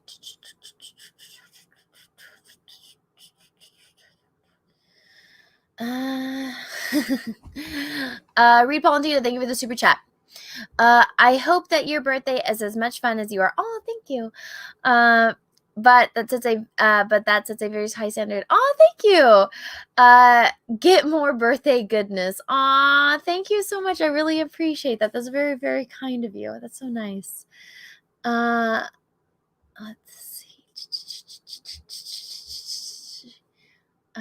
Sorry, I'm getting distracted by the chat, but thank you for the super chat. I really appreciate that. I think I'm gonna have a good day. Nothing can be worse than the day that I just had with them fucking up my painting, but I'm gonna be doing a stream.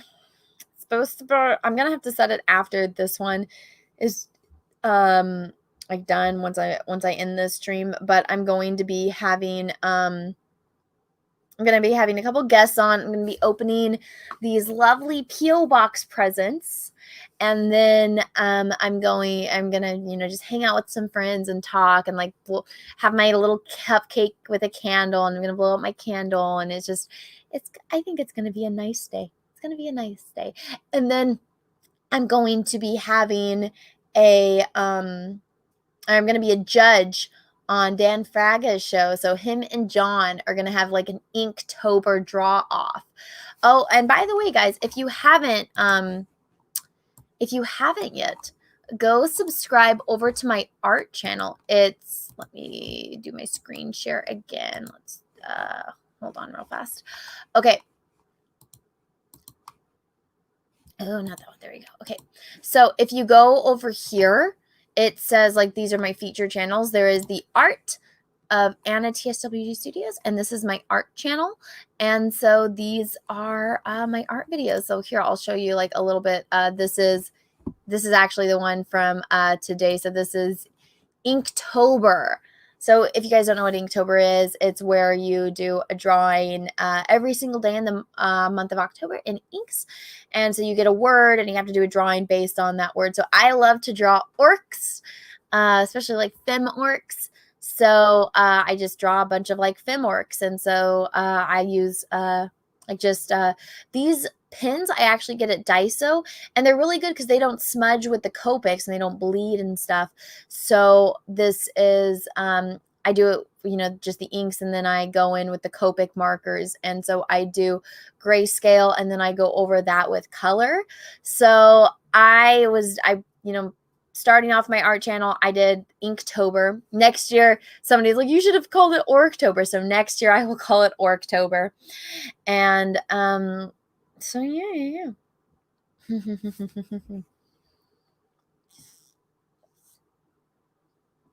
Okay. So what was I going to say? So after Inktober is done, then I'm going to kind of be revamping my older art videos and then re-uploading them to this channel, because whenever I do art videos, my channel and the algorithm, the art videos just get destroyed because my channel's like, you did an art video that people like? We're just going to ghost it. Nobody wants to see that. So I just decided, all right, fuck that. I'll just make a dedicated channel to my art. And so, yeah. So now I have 31 new drawings of orcs. So next one is Halloween. That one's going to be releasing, well, technically it's today. Yeah.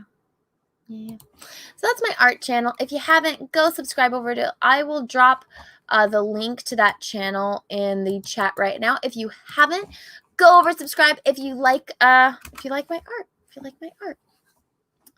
Oh, let's see. I think I saw a couple super chats come in, so let me read those. Fat Wombat 79, thank you again for another super chat. Picard is someone to look up to, but Data is my guide for humanity. You know, I feel kind of the same way in that sense. Data he's so precious because he's so innocent about certain things, and so it's refreshing in a way.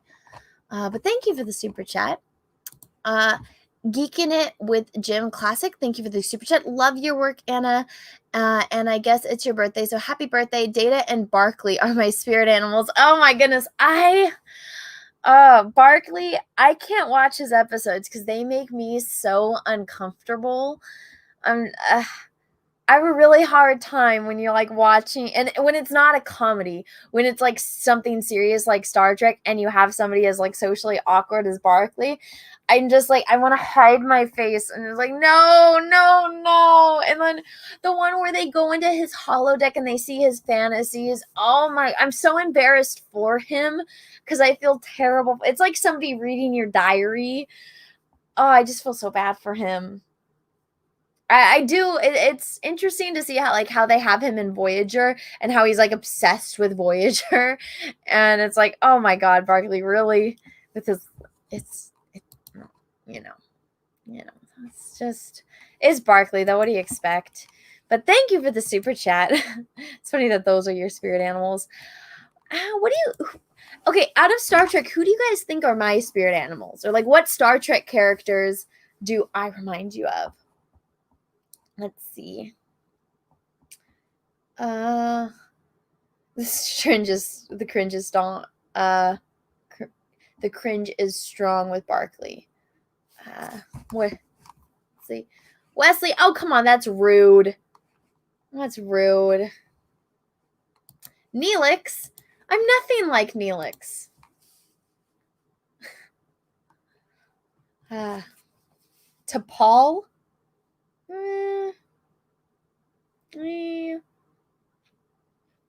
The Borg. Really? What? I'm serious. Q? I wish I was a Q. That'd be great. 7 of 10. Deanna and Tasha. Ro Laren. Oh, I hate Ensign Ro. Ugh. The Bajoran trick on Enterprise. No, I fucking hate Ensign Ro. She's terrible. Number 1, Admiral Hubert. Now you guys are just fucking with me. The Doc. Oh, you mean Crusher or Bones? Which doctor? Or do you mean like the doctor from Enterprise? Let's see. 7 of 9. I don't know. Dax? Which Dax? Like Jadzia Dax? Esri Dax? Which one? You look like Ashley Judd, who had a minor character. Major Kira. Fuck, I hate. Why are you guys saying all Bajorans? I can't stand Bajorans. Let's see. Esri. I like how somebody says Esri, then person right under says Jadzia. Which one is it? Worf?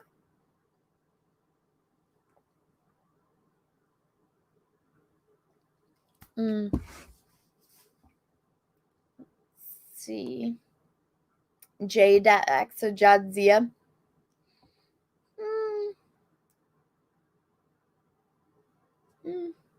I feel like she's a little too mellow. Let's see. The Trills. Oh, the Parasites. Troy. You know what's funny is I actually did, I have that Reface app, and so I put my face onto Troy. And he's like, you look more like Troy than Troy does. The guy who was played by Christian Slater. Savick. I don't think I would be a good counselor, though. I don't think I'm very good at giving people advice. I just be like, build a bridge and get over it, you know? Kirk and Picard. Thank you, Lord Vader. That is probably the most complimentary thing I have ever gotten. I will take that one. Kirk and Picard. There we go. Sarek. Oh, I actually would like Sarek, but he's a very flawed character.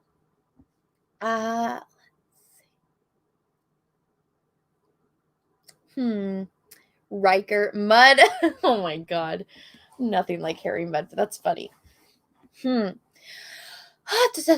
you guys want to know something that I just so I was recommended this because I forgot what I was talking about, but I was talking to Cecil about something, and then I was saying something about how I used to watch the show Once Upon a Time, and I loved Regina. And then he's like, oh no, that was actually like based off of this, like these comics called Fables. And you know, Disney kind of ripped it off and fucked it up. So he sent me the first Fables and I just finished it and it was so fucking good. And also, I think I posted this on Twitter and on my Instagram. I'm like, Snow White fucking looks like me. She's even got the center part and everything. And I was like, oh, look, they did a comic book character that looks like me. Let me find. And then the big bad wolf dude, he looks like Peaches if Peaches was like 10 years older. Because he's kind of, yeah, let me find. There's like one like panel where they're sitting at here we go. They're like sitting at a park bench. And I'm like, oh my God. Snow White literally looks like just like me. She's even got the center part and everything. And Peaches was a lot older. This he kind of looks like Peaches. But then I was a little bit farther in. I'm like, ooh, hello, big bad wolf character. Because look at, like, right up my freaking alley, hairy dude. Hairy yoked man. I was like, hello, big bad wolf. Hello. But I just finished Fables 1 and it was really good. So I ordered Fables 2 and it just came in. So I like to enjoy them, you know, but I really like it. I really like it. And I'm like, this is so much better. So much better than Once Upon a Time. And I stopped watching Once Upon a, like, after all the Frozen stuff, like they totally just threw in Frozen because like Frozen is popular right now. So it so they like just shoehorned it in. But I stopped watching right before the Hercules stuff happened. And I just like, yeah, I'm done with it. And like how Emma was evil with the whole time difference and all this stuff. And I hated Henry. I was like, oh my God, can Henry die already? But that was such an annoying kid. But I'm looking forward to reading Fables too. I don't know if you guys have read it at all. Fables got screwed by the show, killed its own TV show. Yeah, I know. It sucks. Let's see. Now you got your own cosplay. She just, aside from where, like, all I would have to do is wear business suits, but I mean, she doesn't like look like Snow White, if that makes sense. And I see I got another super chat. Fat Wombat 79, thank you for super chat. Anna, you need to dress as Deanna. I see. You need to dress in Deanna Troy's outfit. You know the one. No. Actually, there is I found this girl on Etsy that does custom made, and so she has the custom made like Troy, like that purple jumpsuit. I kind of want to, but she'll do different colors, so I kind of want to see if she can do like a custom colored one. Let's see. And I tried to confirm your Indiegogo email list and joined, and it told me it was listed as a private draft and couldn't complete it. Thank you for letting me know. Let me see if I can try that again. Yeah, because it says share draft link. Let's see. No one else can see your changes until you publish or share a private link to your draft. Let's go to my dashboard. Let's see. Because I was talking about this with Drunk, and Drunk was able to do it because it shows that there's like one person that is signed up. Let me refresh it. Or it used to show that there was one. Let me go into it. Oh no, it says 30 addresses collected. So maybe when you go to your email, okay, maybe you'll get the confirmation when I make it public, but it says that there is 30 email addresses collected. So thank you to everyone that did that. I appreciate it. Can't confirm either. Okay, so maybe I should just publish it. Oh, this nerve-wracking. Okay, I'm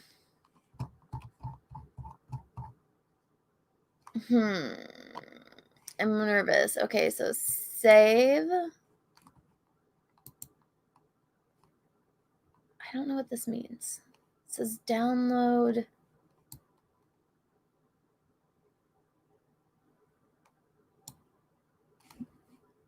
Okay, let me see. I don't know what this is. Let's open and it wants me to download something. Oh, okay, I see what it does. Okay. So I don't know why that is, but it had it opened up a page that showed me. So even though it says that you guys can't confirm, I was able to receive it on my end. So I'll read. Maybe we're still signed up, but it's not confirmed. I don't know. I think maybe that's what it is, because it won't let me publish. I have the option to cancel, save, and then it shows the publish button, but you know when the buttons are like grayed out so you can see it, but you can't click it? So maybe I have to wait until like my Indiegogo is finished setting up, and then you guys will get the email. I'm not sure. I've never done this before. I can ask, I'll ask the guys. But it went through. It went through. So thank you. And I see that there's 31 people in there. So thank you for letting me know, Krista Joe. Thank you. And then let's see.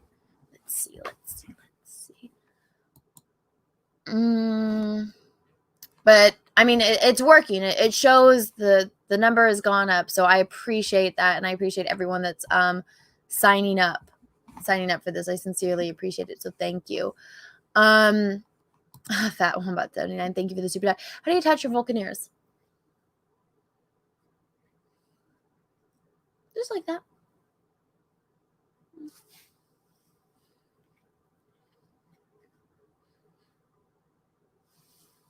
There you go. Now I have Vulcan ears. But thank you for the super chat.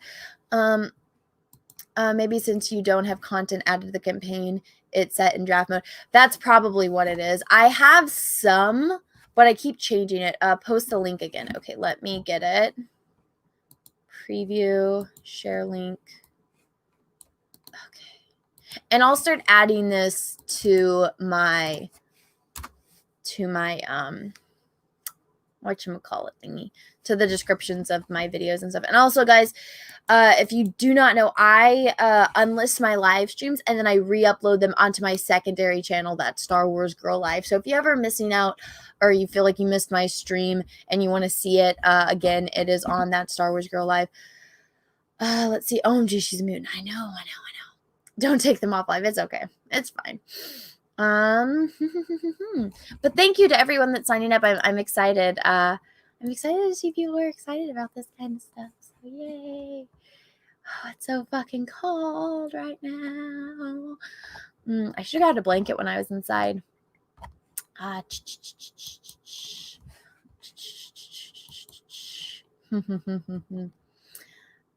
should probably go to bed, but I kind of don't want to. Crazy Cat Guy, thank you for the super chat. Love the Vulcan costume. Good job and happy Halloween. Well, thank you. I'm technically a Romulan right now, but it's also my birthday. It's my birthday. It's my birthday. I'm a party like it's my birthday.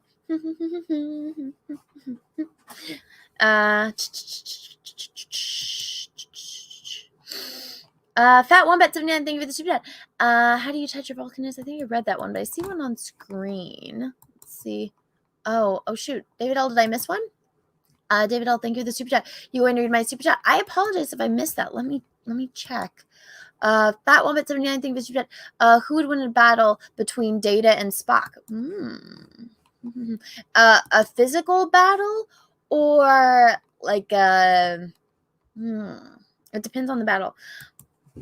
I'm inclined to say Spock because I think since Data is a machine, there's something that Spock kind of has the upper hand. But it would depend on what. Let's see. Oh, David L, I did miss it. I'm sorry. I apologize. David L, thank you for the super chat. Happy birthday, Anna. I loved your channel since the last Jedi ran. I'm sending you something for your birthday. I'm sure you will love it. Mailing it on Monday. Oh, well, thank you so much. I really appreciate that. That's very kind of you. That's so sweet. And I apologize for missing your super chat. And I'm getting strangled right now. But thank you for the super chat. That was really, really nice. Let's see.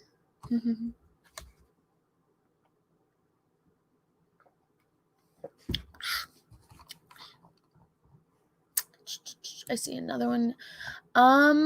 Let's see. Crazy Cat Guy, thank you for the super chat. And it is a super sticker of a birthday cake with a candle. Thank you, thank you, thank you, thank you. Yes, I'm going to. I was actually going to do it tonight, but now I don't think I'm going to have time. But I'm going to wake up and I'm going to make cupcakes. And then so I'll have cupcakes on my birthday stream. And I'll be able to blow up my candle. My guests can sing me happy birthday. It'll be fun. It'll be fun.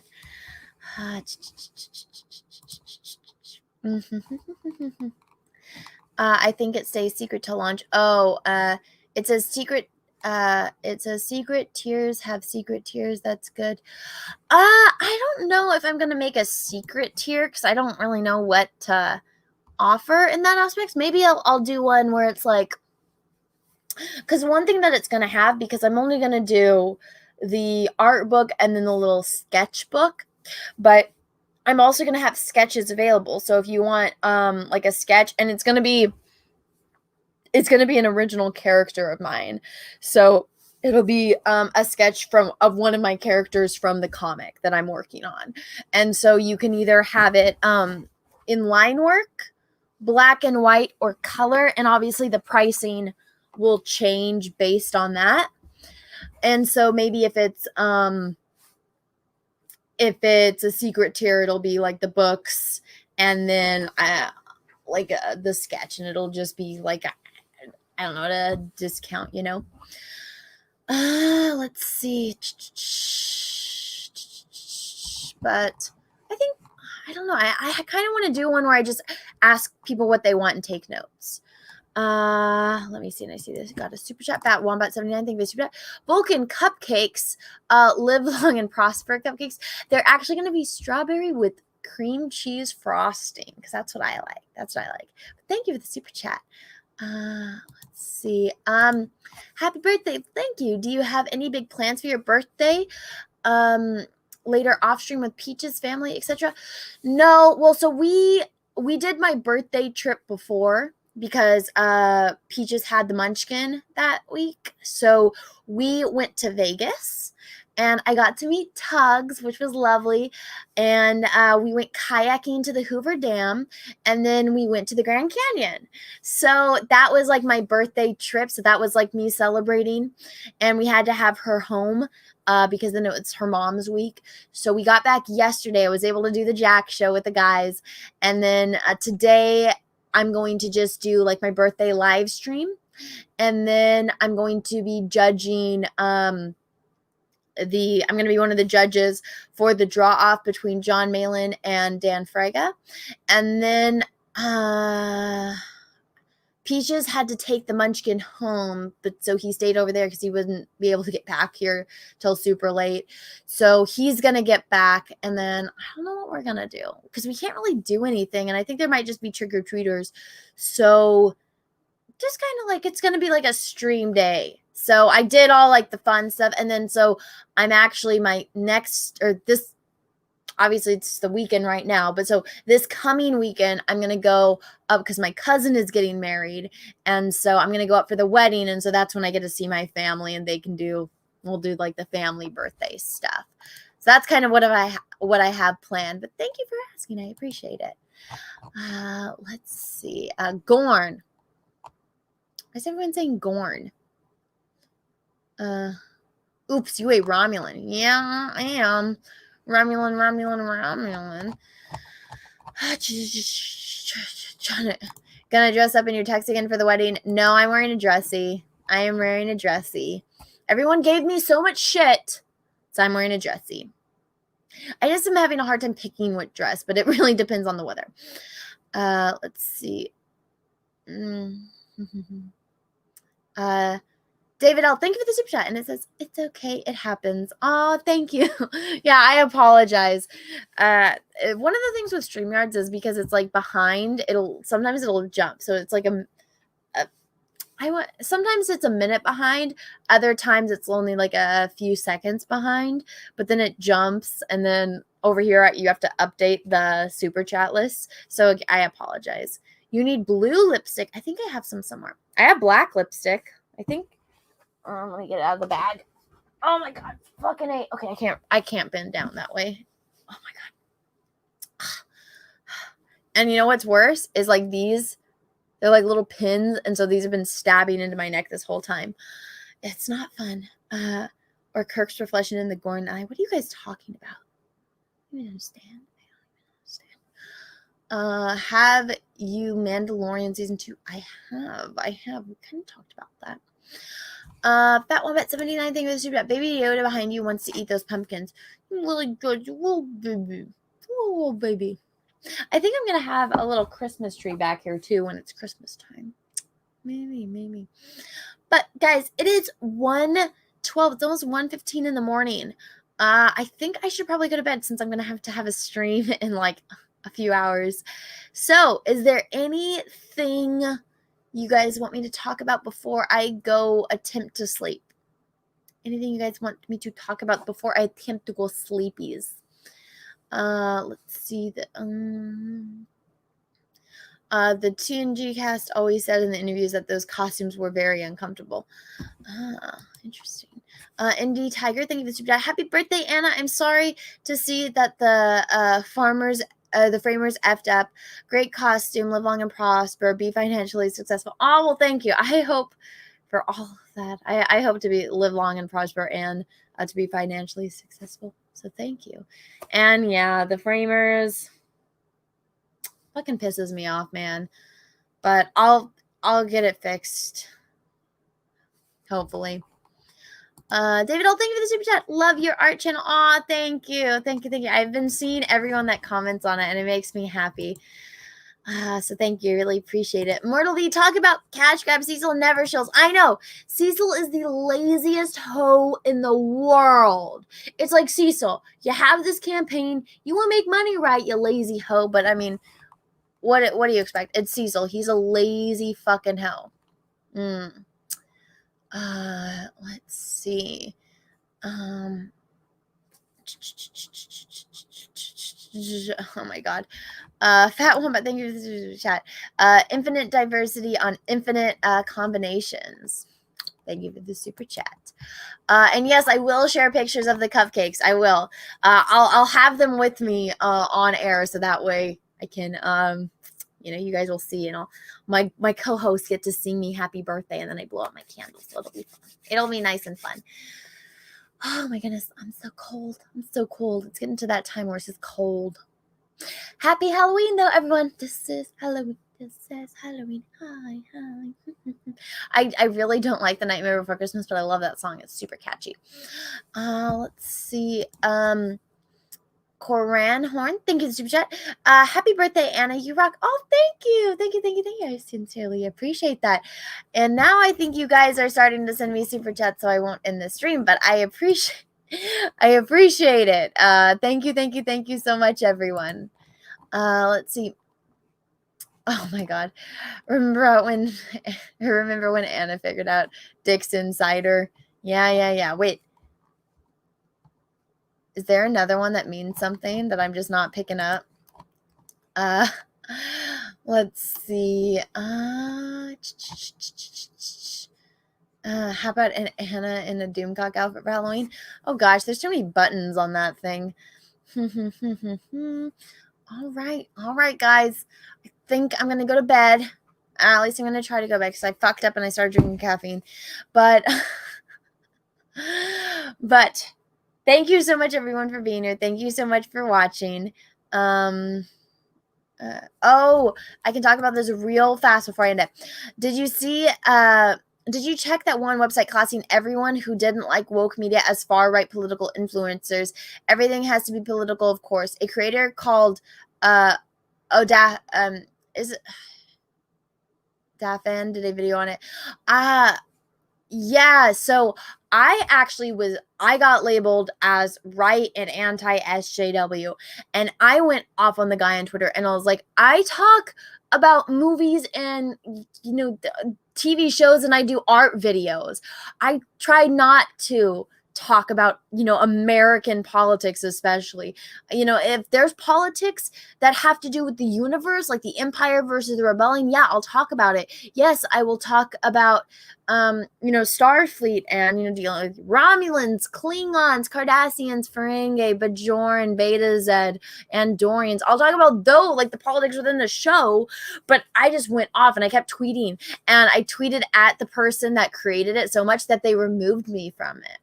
Isn't that interesting? Because I was like, fuck no. And I was like, why the fuck am I on this? Remove me from this list. And then, not only that, I saw that Aiden was tweeting at it. So Aiden looked into it. And she said it's because it's based on the comments of the videos. And I'm like, how out of touch do you have to be? Like, look at some of those comments that I screenshot and post on Twitter. It's people that clearly did not watch the video and then just start bitching. I'm like, that's where you're getting your information. Do you not see how incredibly flawed that data is? They're insane. Oh, they blocked you. No, they didn't block me. They just removed me from the list. So they took me off their website. So when you type in that Star Wars girl to the website, it doesn't pop up anymore. But when you did type it up originally, it showed up that I was right and anti-SJW. And so I'm just like, I've never said my political leanings or my political alignment at all. Never. You can't find a single video or stream where I talk about it because I don't. I feel like a majority of the people that I know or that I interact with on YouTube or even in real life don't know, because that's not something that I find important. And, it just, all it is cause division and cause people to fight. So it's like, I keep that kind of stuff to myself. It's, it's no one's business but my own. Let's see. But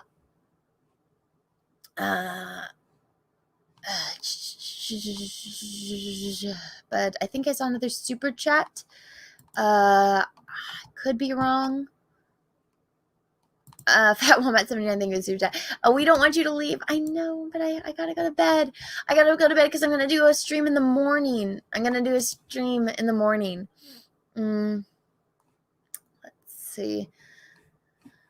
Arm yourselves if you are able to. Things are getting tense. Oh, Anna isn't right wing or left wing. She's X wing. There you go. That's cute. Anna's lying. She just needs to pee. No, I already went pee. I just need to go to sleep so that way I can be up in time and not be a zombie on my birthday stream. And I have to do the birthday stream earlier in the day because everyone is streaming and I got that stream I'm judging. So yeah. Jesus. But guys, I gotta go. So thank you so much, everyone, for watching. Thank you so much, everyone, for being here. I'm gonna end the stream now. I'll see you guys later. It's my birthday. I'm gonna party like it's my birthday. I'm gonna sleep for the first time on my birthday. First time being 9 again. Well, not first time being 9 again. 9 years old again, guys. Going strong. Every birthday, I'm gonna be 9. So everyone, good night, good morning, afternoon, evening, wherever you are in the world. I'm gonna go to sleep. And may the force be with you because we are really, really, really gonna need it. Bye, everyone. I'll tell you where I thought I came in. In the forest, when the lightsaber goes like this and flies off, I said, oh, what a great entrance. Ah! Ray caught it? She hasn't even been to Dagobah for training.